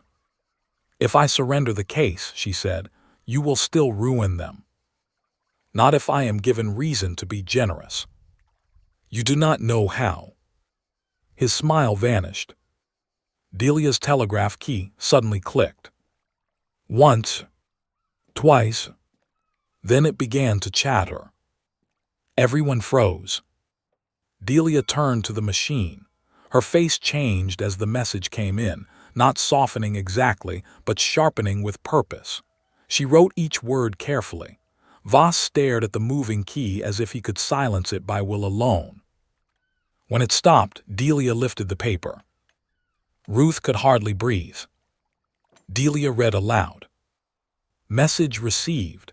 Federal deputies en route by North Pass do jurisdictional obstruction on South Road. Hold evidence. Do not surrender documents to county officials. Marshal Greer follows. The room changed again. Voss's men outside were still armed. Sheriff Pike was still at Black Timber. Judge Bell still had papers. Ruth's ankle still burned. Jonah still stood with a rifle and an old gilt pressing behind his eyes. But now the law beyond Voss's reach had spoken. Ruth closed her eyes for one breath. When she opened them, Voss was looking at her with no smile left at all. Then a gunshot sounded from the north end of town. Percy flinched. Delia grabbed the message. Jonah turned toward the door. Outside, someone shouted, "Riders coming through the pass." Voss looked at Ruth, then at the leather case, and every polite mask fell from his face. "Take it," he said to his men. And the boardwalk erupted. The first man through the door came low and fast. Jonah met him with the butt of the rifle, not the barrel. The blow struck the man's shoulder and sent him crashing into the wall beside Delia's sorting shelves. Envelopes burst loose and fluttered through the air like frightened birds. Red Scarf lunged toward Ruth, hand outstretched for the leather case. Ruth swung the ash stick hard across his wrist. He cursed and stumbled back. Pain shot up Ruth's bad leg from the force of the movement. Her vision flashed white, but she stayed upright by catching the counter with one hand. Delia fired into the ceiling. The crack stopped everyone for half a breath. "Next one goes lower," she said. Outside, horses screamed and men shouted. The town had broken into motion. Freight drivers ducked behind wagons. The blacksmith came out holding a hammer large enough to settle most arguments. A woman pulled the egg girl into the chapel and barred the door. Voss stood on the boardwalk, face cold, one hand lifted as if conducting an orchestra of ruin. "Take the case," he shouted. Jonah shoved the first man back through the doorway and slammed the door with his boot. It would not hold, not for long. Already bodies hit it from the other side. Ruth clutched the map case across her chest. "The back," Delia said, "through the freight room." Jonah looked at the old operator. "Come with us. I have a telegraph to guard. They'll burn this place around you." Delia's mouth tightened. "Let them try. The wire runs underground for 30 yards before it climbs the pole. I know because I helped lay it." Another crash struck the door. Percy stood frozen near the wall, young face pale. Ruth grabbed his sleeve. "Percy, look at me." He did. "Ride back to Black Timber. Tell Mr. Rusk federal deputies are coming through the North Pass, not the South Road. Tell him not to sign anything from Pike or Judge Bell." Percy nodded too fast. "Yes, ma'am." "Say it back." "Deputies through North Pass. Don't sign Pike's papers. Don't sign Judge Bell's papers." "Good, go." Delia opened the rear door to a cramped freight room stacked with mail sacks, crates, and spare wire. Percy slipped out first. Jonah motioned Ruth ahead, but she stopped and pulled the ledger copy from the case. "What are you doing?" he asked. "Making sure the truth has more than one horse." She handed the ledger copy to Delia. Delia tucked it inside her bodice without ceremony. "I already liked you, Mrs. Bellweather. No need to show off." Ruth almost smiled. Then the front door burst open. Jonah fired once, high into the doorframe. Men ducked back with shouts. He backed into the freight room after Ruth and kicked a crate against the inner door. Delia stood behind the counter, pistol steady, gray hair pinned neat as Sunday. "Mrs. Wren," Ruth said. Delia glanced at her. "Survive first, thank me later." Jonah pulled Ruth into the alley. Saints Crossing had no real alleys, only narrow gaps between buildings where rainwater, broken crates, and stray cats gathered. This one opened behind the post office toward the freight stable. Percy was already running for his horse at the hitch rail. A shot cracked from the boardwalk. Wood splintered near Jonah's head. He pushed Ruth behind a water barrel and returned fire into the dirt near the shooter's boots. The man jumped back. Jonah would not aim for flesh unless forced. Ruth knew why now. She had seen the old guilt in him, and the effort he made not to become only what he had once been good at. But Voss's men were spreading. 2 came around the chapel. Another ran behind the blacksmith shed. The north road stood beyond the stable, open for 30 yards before the trees began. 30 yards might as well have been 30 miles with Ruth's ankle failing under her. Jonah saw the same thing. He looked at the stable. "No," Ruth said at once. "You don't know what I'm thinking. You are thinking of putting me on a horse while you draw them away." Jonah's silence convicted him. Ruth's eyes burned. "I did not cross half this mountain to become baggage sent ahead. You are the one carrying the evidence. And you are the one who knows the pass." "Ruth." "No," her voice shook, but the word did not. "You told me last night you would not make decisions around me again." A bullet struck the water barrel. Water burst down the side and soaked the dust at their feet. Jonah looked at the spreading wet, then toward the stable. "Then decide fast," he said. Ruth's mind moved through pain, fear, map lines, water rights, men in motion, and the north road. She saw the freight wagon near the stable, 2 horses hitched and stamping. She saw flour sacks stacked high in the wagon bed and a canvas cover rolled against the side. She saw the blacksmith standing near his forge with that heavy hammer and a look that said he wanted to help but did not yet know how. "We do not run through the open," she said. "We leave as freight." Jonah followed her gaze. Then he smiled. It was small, grim, and sudden enough to make her heart stumble despite everything. "Mrs. Bellweather," he said, "you are becoming bad for my habit of despair." They moved. Jonah supported her across the gap to the rear of the stable, while the blacksmith stepped into the street and bellowed at Voss's men for shooting near his mule. The mule, insulted by the noise, kicked a trough sideways. That gave Percy enough cover to mount and tear out toward the black timber road. "Stop that rider," Voss shouted. 2 men turned after Percy. Good, Ruth thought. Fewer eyes. Inside the stable, the air smelled of hay, sweat, and leather. A stable boy stared at them from behind a stall door. Jonah pointed to the freight wagon. "Who owns it?" "Mr. Latch," the boy stammered. "He hauls mail and dry goods north." "Where is he?" "Hiding under the feed platform." A muffled voice said, "I am considering my options." Ruth limped to the wagon.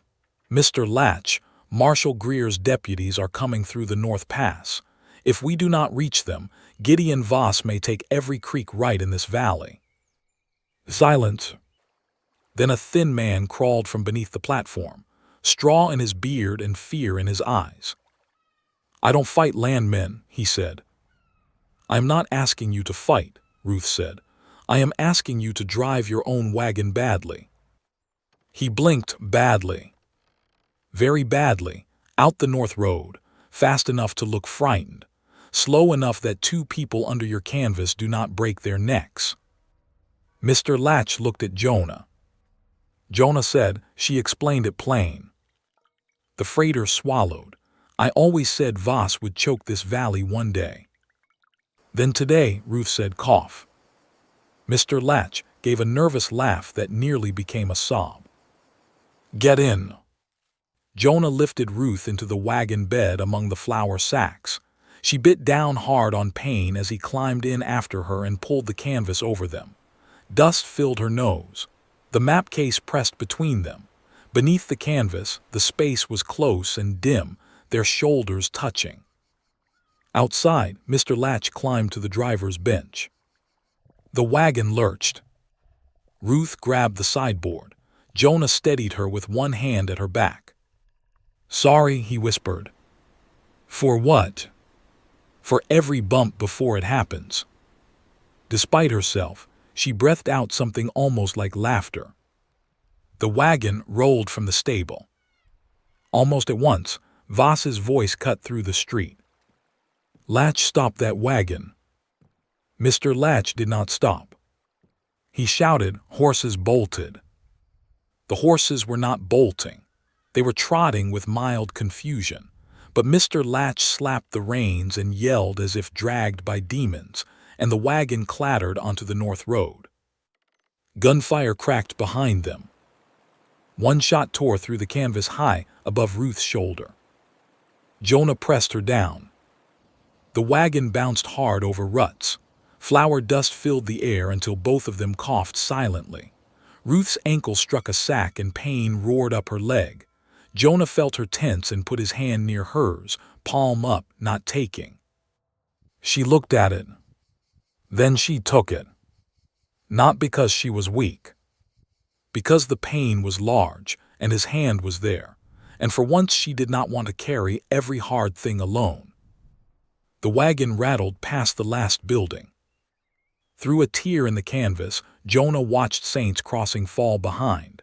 Voss's riders scrambled for horses, but confusion had cost them. Percy was gone east. Delia still held the telegraph office. Mr. Latch's wagon had the north road. For now. "How far to the pass?" Ruth whispered. 4 miles to the lower bend, another 2 to the deputy trail. "Can Voss catch us?" "Yes." She closed her eyes. Jonah squeezed her hand once, then released it before holding became claiming. The care of that nearly undid her more than the danger. After half a mile, the wagon slowed. Ruth looked at Jonah. He lifted the canvas edge. Ahead, 3 riders blocked the road. Not Voss's men from town. These had come from the north. One wore a dark coat with a federal badge pinned clean at the breast. Beside him rode another deputy, younger and broad-shouldered. Behind them sat a man with marshal's stars on both lapels and a face cut by weather, distance, and authority. Marshal Anson Greer. Mr. Latch pulled the wagon to a halt so abruptly Jonah, and Ruth slid forward into the flour sacks. The marshal looked at the canvas. "Mrs. Bellweather," he called. Ruth pushed herself upright.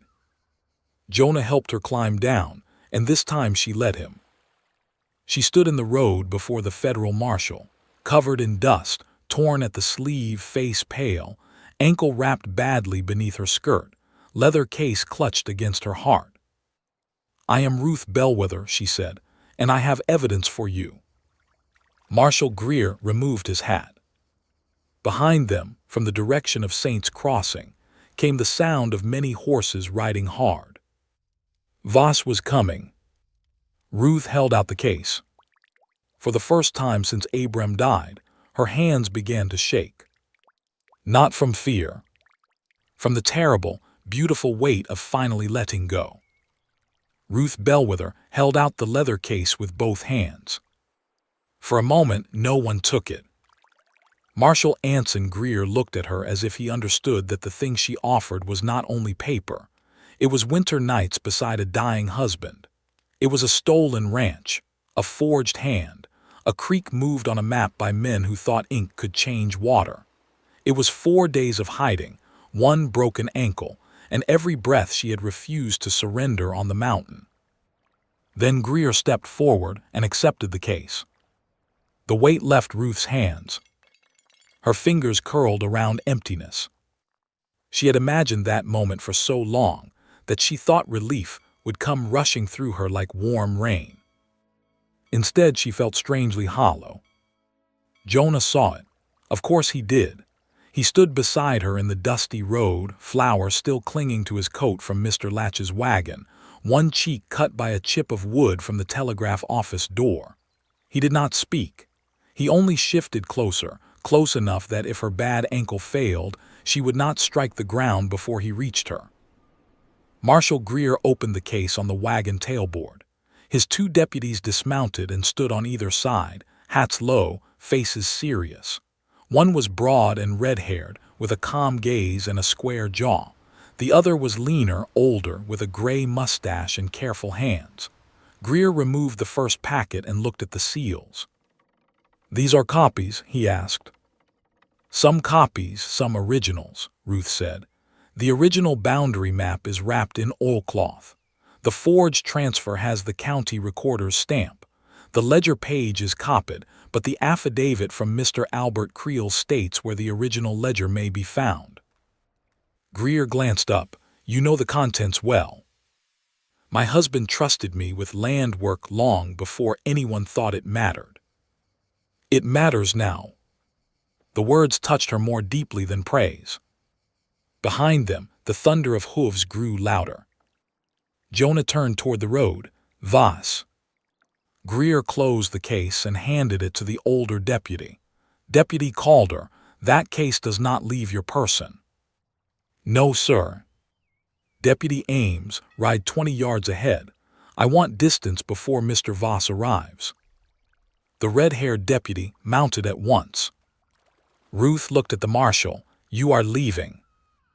"I am securing federal evidence." "I need to testify." "You will." "When?" "As soon as I can place you somewhere Voss cannot reach." The hooves rounded the bend before Ruth could answer. Gideon Voss came first, riding hard enough that his fine horse showed foam at the bit. His men followed in a ragged line, dust rising behind them. For once, Voss did not appear calm. His hat sat crooked. His coat had mud along the hem. His face was controlled only by force, and that force was wearing thin. He pulled up when he saw the federal badges. His men spread behind him, but more slowly now. Federal law changed the shape of their courage. Marshal Greer stood in the road with his coat open enough for his star to catch the light.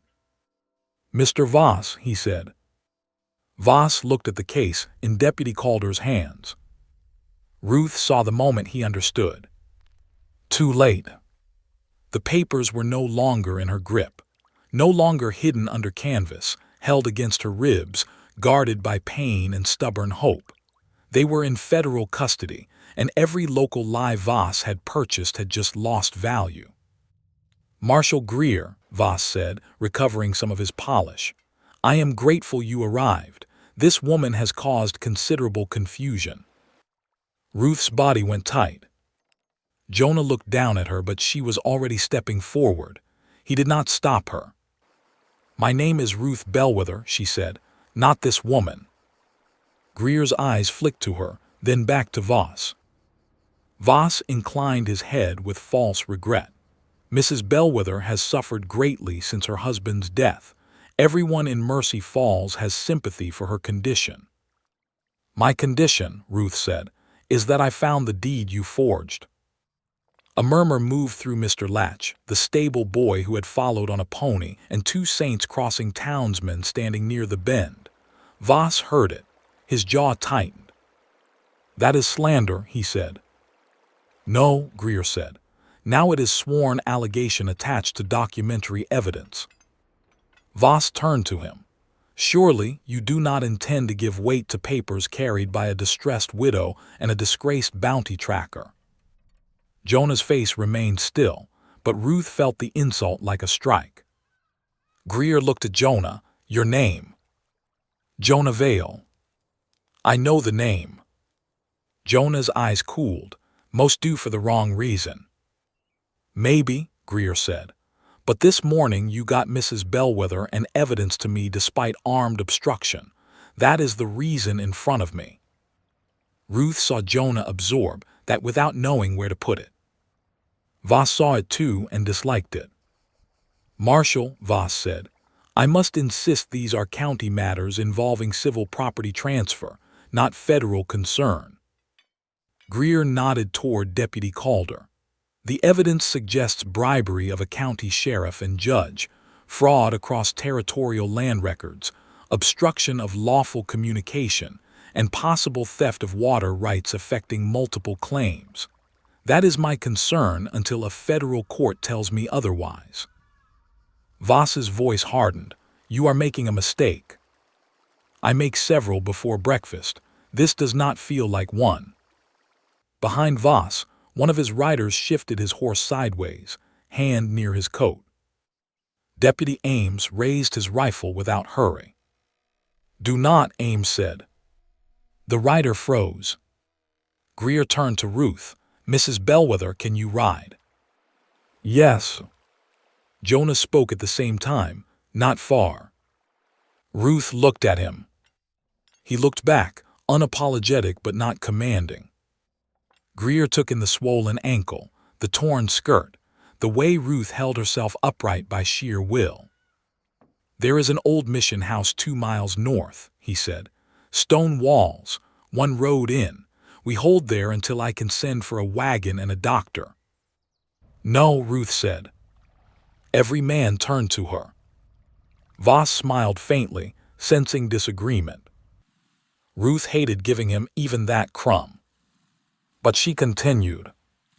If we hide, he will punish Black Timber Camp. Sheriff Pike and Judge Bell are there now with new papers claiming trespass. Mr. Rusk helped me. His men may pay for it before nightfall. Greer studied her. You are asking me to split protection.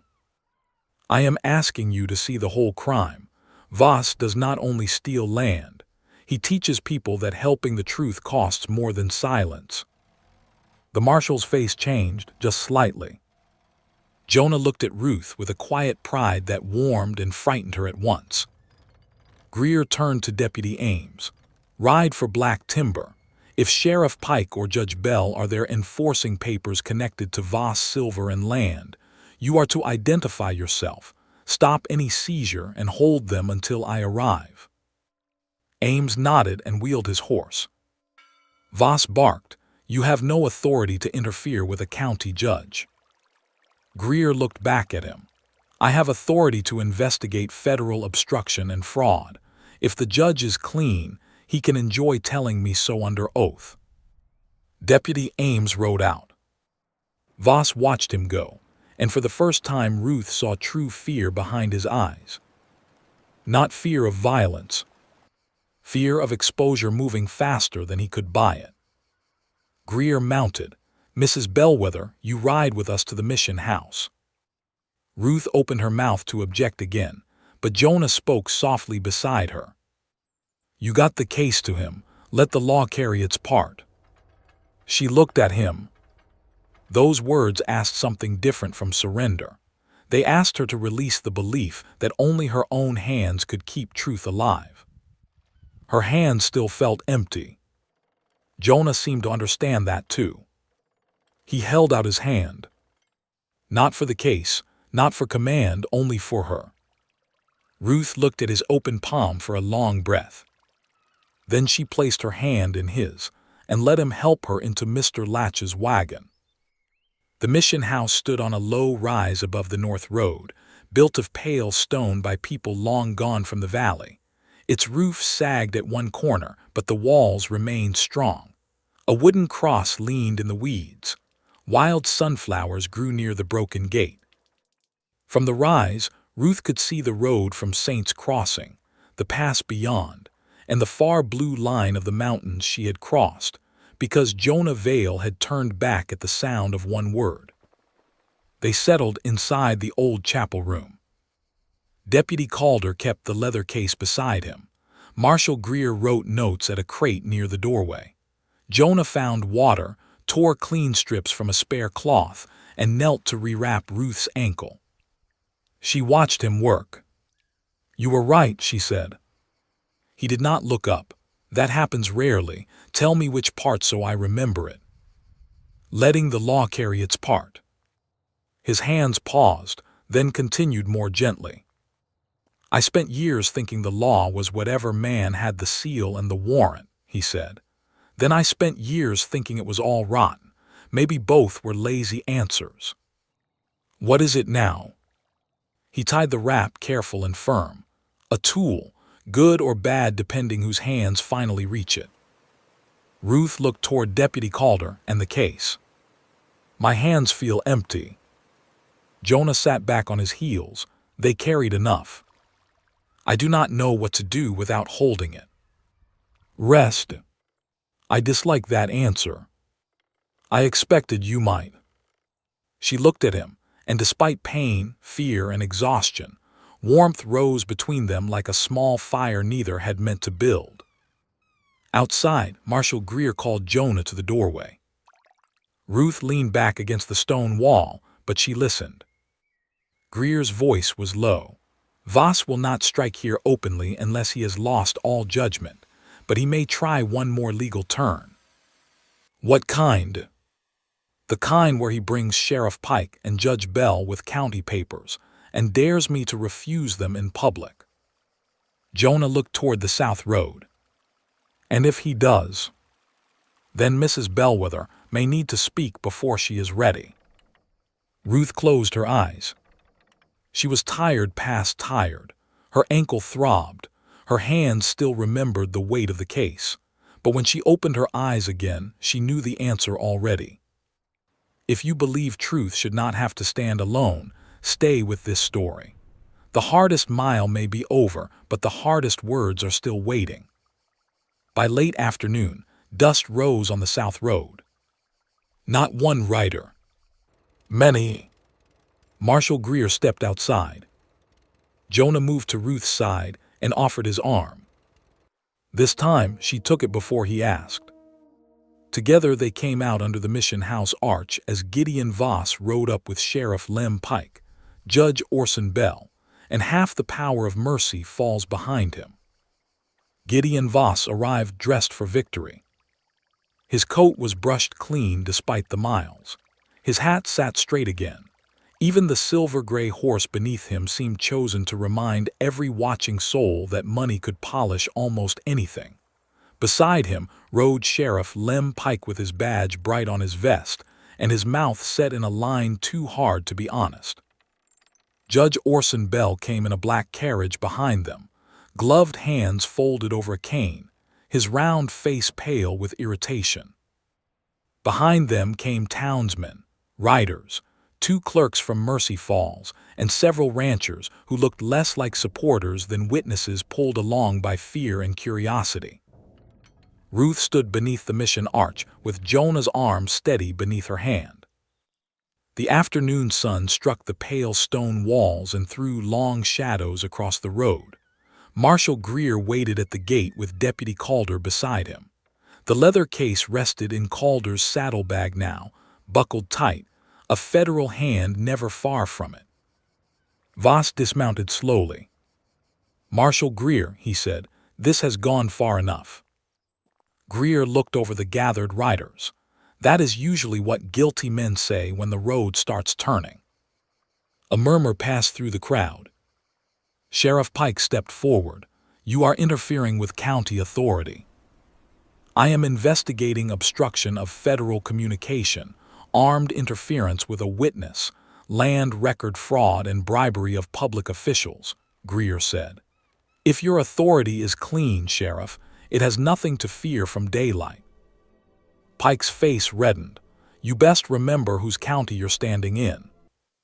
Greer smiled slightly. "I have been standing in the United States all morning." Ruth felt Jonah's arm shift under her hand, not with fear, with readiness. Judge Bell tapped his cane once against the carriage floor. "Marshal, I have here a lawful order placing Mrs. Bellweather under county guardianship until her mental state can be reviewed. Her grief has made her vulnerable to manipulation by dangerous men."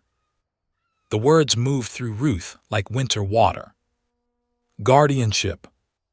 Not arrest, not accusation, something softer and crueler, a paper cage dressed as concern. Jonah's jaw tightened. Ruth squeezed his arm once. She had heard Delia Wren's warning, "Do not answer the wrong question." So she did not defend her sanity. She stepped forward instead. Pain stabbed through her ankle, but she stayed upright. "Judge Bell," she said, "when did you sign that order?" The judge blinked. "That is not relevant." "It is relevant to me." Voss's gaze sharpened. Ruth continued, voice clear enough for the crowd. Did you sign it before or after Marshal Greer received evidence that your name appears in a payment ledger from Voss Silver and Land? The crowd shifted. A rancher near the back muttered, "Payment ledger." Judge Bell's lips tightened. This is exactly the kind of wild accusation proving the need for review. Ruth looked at the judge, not the crowd. Did you sign it before or after Sheriff Pike tried to block outgoing telegraphs about my husband's forged deed? Pike snapped, "Careful, woman." Jonah moved half a step. Ruth did not look away from Pike. "No," she said, "that is what you should have been." The murmur grew louder. Voss lifted a hand, asking for calm he no longer owned.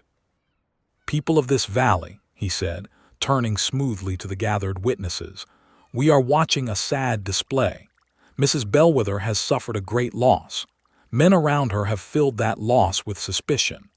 Mr. Vale has his own history with legal disgrace, and now he seeks redemption by using a widow's confusion as his stage."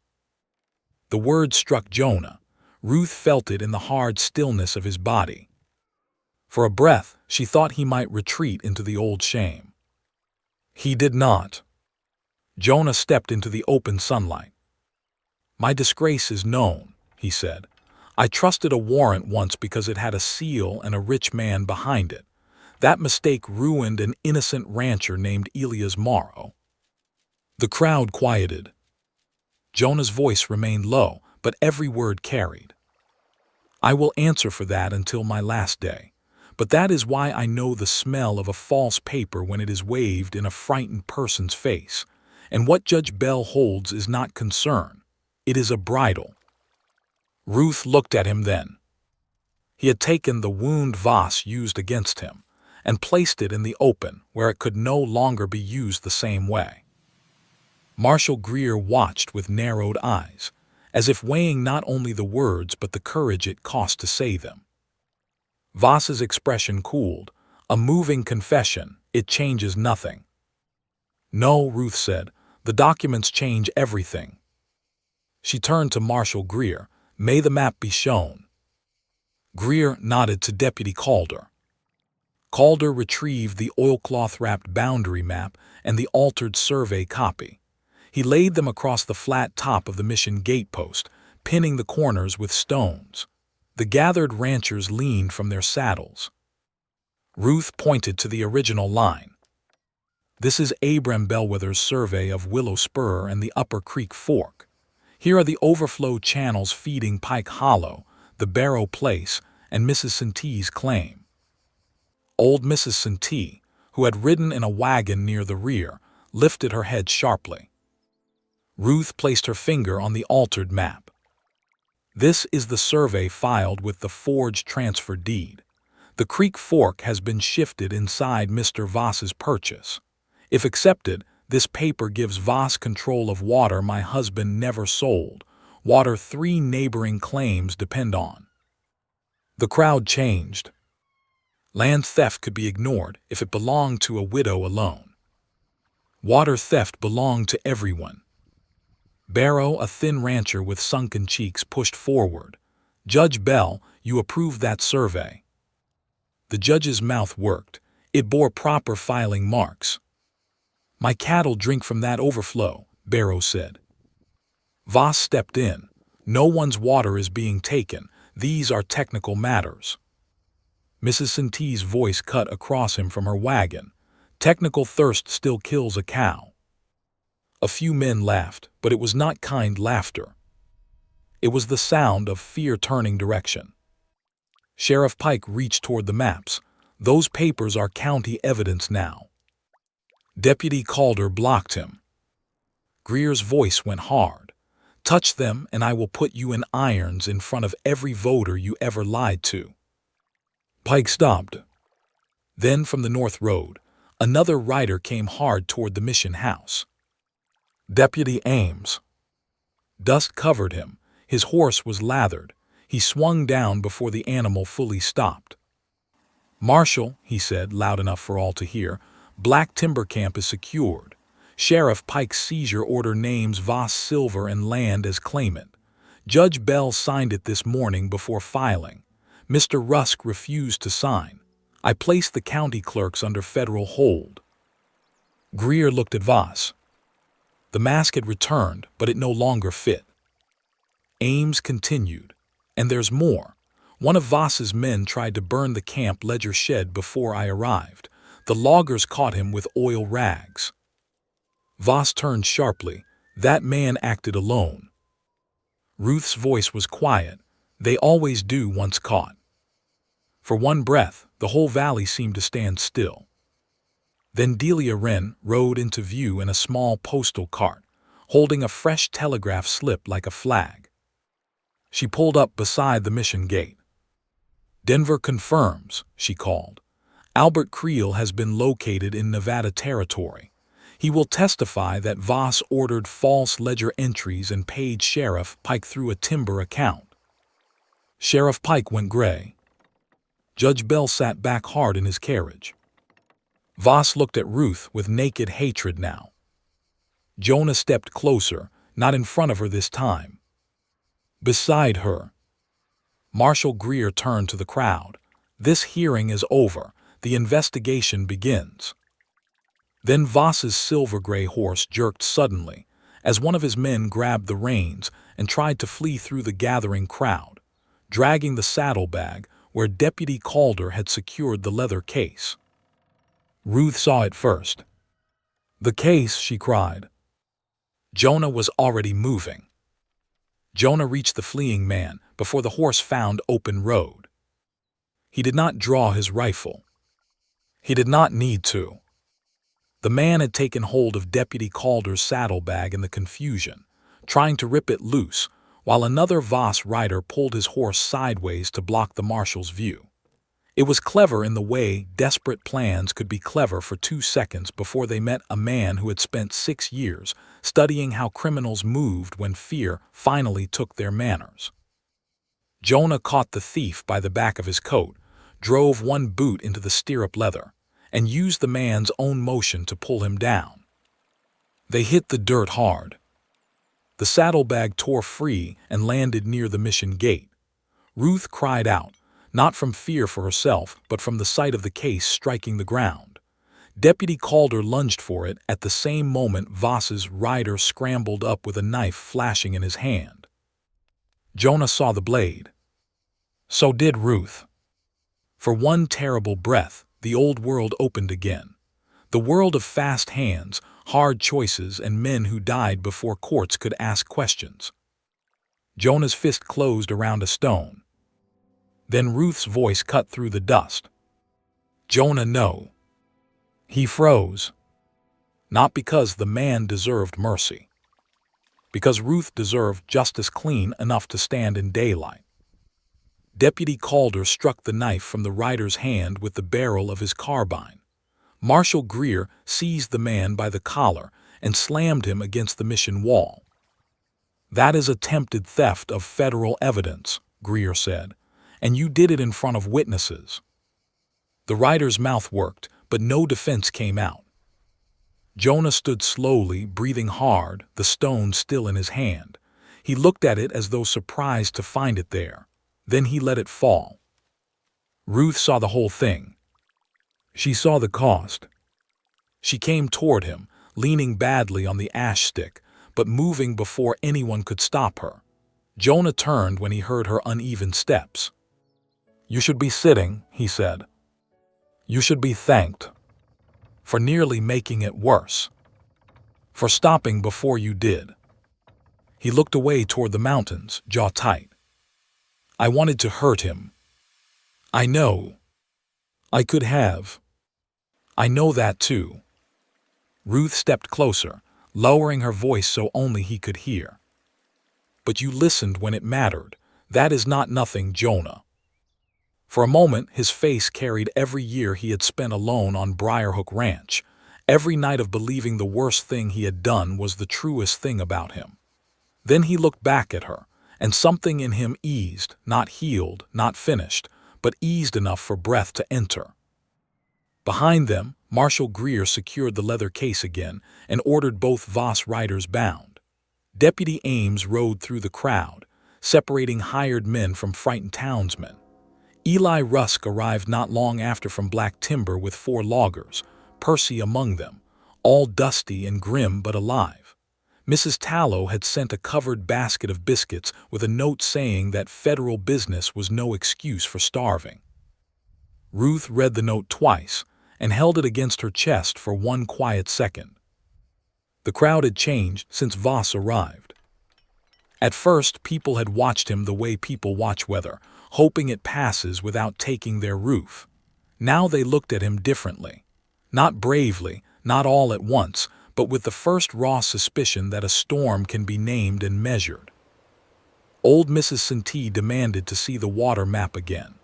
Barrow stood beside her, hat in hand, while another rancher named Cleet Harrow pointed at the creek fork and swore softly under his breath.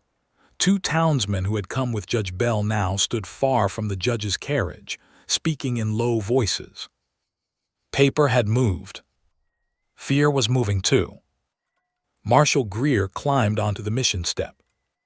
"I need everyone present to understand what happens next," he said. "The documents are now in federal custody. Mrs. Bellweather will give sworn testimony. So will Mr. Vale, Mrs. Wren, Mr. Rusk, Mr. Latch, and anyone else who witnessed obstruction today. Sheriff Pike, Judge Bell, and Mr. Voss will remain available for questioning." Sheriff Pike barked a laugh that fooled no one. "Remain available? You putting a sheriff under guard now?" Greer looked at him. "Yes." 2 deputies stepped to Pike's side. The sheriff's hand twitched toward his pistol. Then he looked around and seemed to realize his own county was watching too closely for the old tricks to work. He lifted both hands. Judge Bell sputtered from his carriage, "This is outrageous." Delia Wren, still seated in her postal cart, said, "Most true things are, Judge, when they arrive late." A ripple of laughter passed through the crowd. Judge Bell's face flushed purple. Voss did not laugh. He did not shout. He stood near his horse with dust on his polished boots and calculation moving behind his eyes. Ruth saw it. Jonah saw her seeing it. "He has another turn left," Jonah murmured. "Yes," Ruth said, "men like him always keep one." Voss proved them right before sundown. Marshal Greer had ordered everyone toward Mercy Falls, where the Golden Antler Hotel had the only room large enough for formal statements. The mission house could hold evidence for an hour, but the town had witnesses, records, clerks, and the office where the forged deed had been filed. Greer wanted the confrontation public enough that no private bargain could swallow it overnight. Ruth rode in Mr. Latch's wagon with her ankle braced on folded sacks. Jonah rode beside the wagon, close enough that she could speak without raising her voice. Deputy Calder rode ahead with the evidence case. Greer kept Voss, Pike, and Bell in the center of the column under watch. As the road bent south, Ruth looked toward the high ridges. Somewhere beyond those peaks lay Briarhook Cabin, with its 1 chair on the porch and 1 cup by the basin. Somewhere west lay Willow Spur Ranch, where her kitchen garden had gone wild after Abram died because she could not bear to pass the beds each morning. She wondered whether either place would feel the same after this. Then she realized she did not want them to. "What are you thinking?" Jonah asked. She turned from the ridge. That home can become a stranger if grief sits in it long enough. He rode quietly for several steps. "My cabin was never a stranger," he said. "It was more like a witness I kept refusing to answer." Ruth looked at him, and the road between them seemed to narrow in a way no map could show. At Mercy Falls, people came out of every doorway. Word had outrun the procession. It always did. By the time the wagon rolled onto Main Street, the boardwalks were lined with miners, ranch wives, storekeepers, stable boys, clerks, and children ordered to stand behind adults but too curious to obey fully. The Golden Antler Hotel stood at the center of town, bright-windowed and proud, the kind of place where Gideon Voss had eaten free meals while men asked permission to keep what was already theirs. Now he entered under federal guard. That alone was a sight Mercy Falls would remember. Inside, the hotel dining room had been cleared. Tables were pushed back. Chairs faced the front like a courtroom made in haste. Marshal Greer placed the leather case on the largest table and had Deputy Calder stand beside it. Delia Wren took a chair near the wall with her telegraph slips folded in her lap. Eli Rusk stood with arms crossed, loggers behind him. Mr. Latch sat near the door, still picking straw from his sleeve. Ruth was helped into a chair at the front. Jonah stood behind and slightly beside her. Voss noticed that. He also noticed the crowd pressing into the room. Then he made his last turn. He smiled. Not at Greer. At the townspeople. Before this spectacle continues, Voss said, I would like the people of Mercy Falls to know what Mrs. Bellweather has not told you. Willow Spur Ranch is deep in debt. Ruth went cold. Voss continued, voice smooth as poured cream.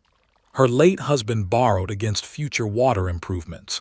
He failed to repay. My company offered lawful relief. Mrs. Bellweather, grief-stricken and proud, refused. Now she seeks to turn a civil debt into a criminal accusation. The crowd murmured. Ruth's heart struck hard once. Debt was real. Abram had borrowed, not from Voss directly, but through a bank that Voss had later purchased interest in. She had known the matter could be twisted. She had not known he would dare twist it now. Voss turned to her. Tell them, Ruth, did your husband owe money? Jonah leaned close. You do not have to answer his way. Delia's warning returned. Do not let him make you answer the wrong question. Ruth rose. Pain flared so sharply that the room blurred. Jonah's hand hovered, but she stayed upright. Yes, she said, my husband owed money. The murmuring grew. Voss's smile deepened. Ruth lifted her voice. But debt does not forge a signature. Debt does not move a creek on a survey. Debt does not pay a sheriff through a timber account. Debt does not make a judge sign a guardianship order after his name appears in a bribery ledger. The room fell quiet. She turned to the crowd fully now. Abram and I were not perfect landowners. We had hard winters. We borrowed for irrigation work. We argued over accounts at our kitchen table. I will not clean my life up to make it easier for you to believe me. The truth does not need me spotless. It needs the papers read. Jonah looked at her, as if she had just opened a door in his own chest. Ruth faced Marshal Greer. Read them, she said. Greer opened the leather case. One by one, beneath the lamplight of the Golden Antler Hotel, the papers came out. The original map, the altered survey, the forged transfer deed, the witness affidavit, the ledger page, the telegraph confirmation from Nevada, the seizure paper signed too early by Judge Bell. Each document took something from Voss. Not loudly. Not all at once. But with every page, his power grew smaller. Then Greer unfolded the final sheet. He paused. Ruth had not seen that paper before. Neither had Voss, judging by the sudden sharpness in his eyes. Greer looked toward Delia Wren. This came by wire while we rode. Delia nodded, copied clean and signed through the Denver office. Greer read aloud. Statement from Albert Creel, former bookkeeper of Voss Silver and Land. Confirms Gideon Voss instructed preparation of false transfer after Abram Bellweather's death, with payments authorized to Sheriff Lem Pike and Judge Orson Bell to ensure county acceptance. The room erupted. Pike lunged from his chair, but Deputy Ames caught him. Judge Bell made a sound like air leaving a punctured bellows. Voss stood very still, face emptied of everything but hatred. Ruth reached blindly for the chair. Jonah's hand found hers. This time, she held on in front of everyone. And outside the hotel windows, The first rain in 6 dry weeks began to fall on Mercy Falls. Rain touched the hotel windows like fingers asking to be let in. For a long moment, no one inside the Golden Antler moved. Then Mercy Falls began breathing again. A woman near the back crossed herself. Barrow took off his hat. Old Mrs. Santee sat straighter in her chair, her wrinkled hands folded over the head of her cane, as if she had waited years to hear a powerful man's name read aloud with guilt attached to it. Eli Rusk muttered something under his breath that sounded like a prayer and a curse sharing the same coat. Gideon Voss did not look at any of them. He looked at Ruth. That was how she knew he understood. Not all the way, perhaps. Men like Voss rarely understood anything except loss when it finally chose them. But he understood that she had carried the truth farther than his money could reach. Marshall Greer folded Albert Creel's statement and set it beside the ledger page. "Gideon Voss," he said, "you will remain under federal hold pending formal charges of land fraud, bribery of public officials, obstruction of lawful communication, and attempted theft of federal evidence." Voss's mouth twitched. "You have papers, I have attorneys." Greer nodded. "Then everyone will have work." Deputy Ames stepped to Voss's side. For the first time Ruth had ever seen, Gideon Voss had no room to perform dignity. He was not dragged. He was not struck. He was simply escorted across a dining room full of people who had once lowered their eyes when he passed. Now they watched him go. That was justice, too. Sheriff Lem Pike shouted when deputies took his pistol. Judge Orson Bell protested until Delia Wren asked if he wanted her to telegraph his objections to Denver word for word. After that, he sat down hard and said very little. Marshall Greer turned to Ruth. "Mrs. Bellweather, the forged transfer will be challenged immediately. Based on the documents presented in Creel's statement, I expect the conveyance to be voided until a federal review is complete." Ruth gripped Jonah's hand under the edge of the table, and the water rights. Frozen as they stood before the disputed filing, no company enforcement, no county seizure, not without federal approval. A sound moved through the room, low and shaken. Relief did not cheer at first, it trembled. Mrs. Santee began to cry quietly into a handkerchief. Barrow put one hand over his eyes. Eli Rusk looked toward his loggers and nodded once, as if giving men permission to believe the road had not ended. Ruth closed her eyes. Willow Spur was not fully safe. Not yet. There would be court hearings, signatures, sworn statements, and long days of men in stiff collars arguing over what she already knew. But the theft had been named in public. The forged conveyance no longer stood unchallenged. Pike and Judge Bell would face investigation. Voss's careful kingdom had cracked before the whole valley. And her hands were still empty. Jonah felt them tremble. "You carried enough," he said softly. She looked at him. "You keep saying that." "I keep meaning it." Outside, the rain strengthened, washing dust from the hotel steps and turning the street dark and shining. 3 weeks later, Ruth stood on the porch of Willow Spur Ranch while Marshall Greer's final notice rested on the kitchen table behind her. The forged transfer had been voided. The Upper Creek Fork belonged where it always had. The North Pasture was hers again. Pike had been removed from office pending trial. Judge Bell had been suspended from the bench while investigators followed the money through Voss's accounts. Gideon Voss had left Mercy Falls in a guarded wagon, no longer polished, no longer untouchable. The valley had not become perfect, but it had become awake. Jonah came through the yard carrying a repaired hinge, a sack of seed, and the uncomfortable expression of a man who had been praised twice in town and disliked both occasions. Ruth leaned on her cane now, not the ash stick. Her ankle was healing, though it still complained in wet weather and whenever she tried to do too much, which Mrs. Tallow insisted was whenever she was awake. You brought seed, Ruth asked. Beans, squash, marigolds, and something Delia Wren says is either basil or a weed with confidence. Ruth looked toward the abandoned garden beds beside the kitchen wall. For 2 years she had let them fill with dry stalks and wild grass because Abram's absence lived too loudly there. Every morning after he died, she had looked at that patch of earth and turned away. Now Jonah set the sack gently on the porch. "No hurry," he said. Ruth smiled. "You crossed half a mountain with me, faced Voss in a hotel, and still fear a garden. I understand horses, tracks, rifles, and bad men.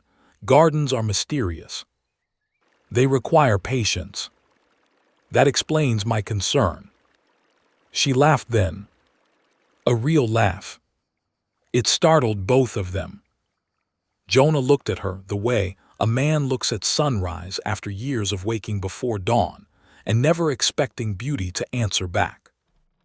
Later they worked side by side in the garden. Ruth showed him which soil needed turning and which roots should stay. Jonah repaired the fence around the beds, then mended the broken latch on the kitchen gate. Neither spoke much. They did not need to. The silence was different now. Not empty. Full. When evening came, they sat on the porch with 2 coffee cups between them.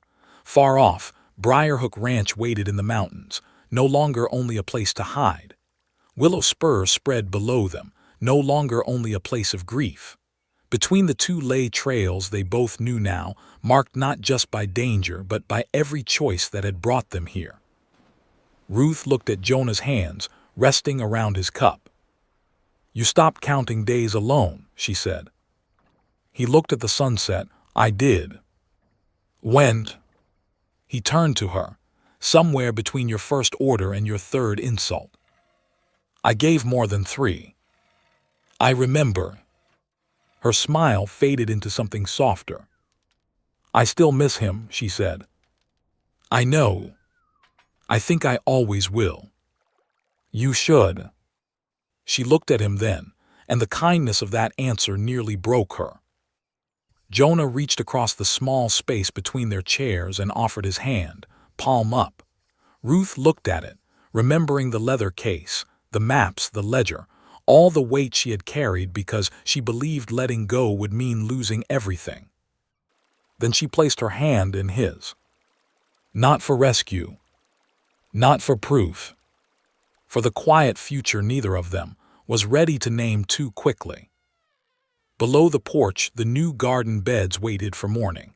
Above them, the mountains held the last gold of day. The cabin, the ranch, the creek, the fences, the silence, all of it seemed to make room. Ruth was no longer gripping evidence for survival. Jonah was no longer measuring life by how long he had stayed untouched. Subscribe for more romantic Wild West stories where truth, danger, and love meet on the frontier.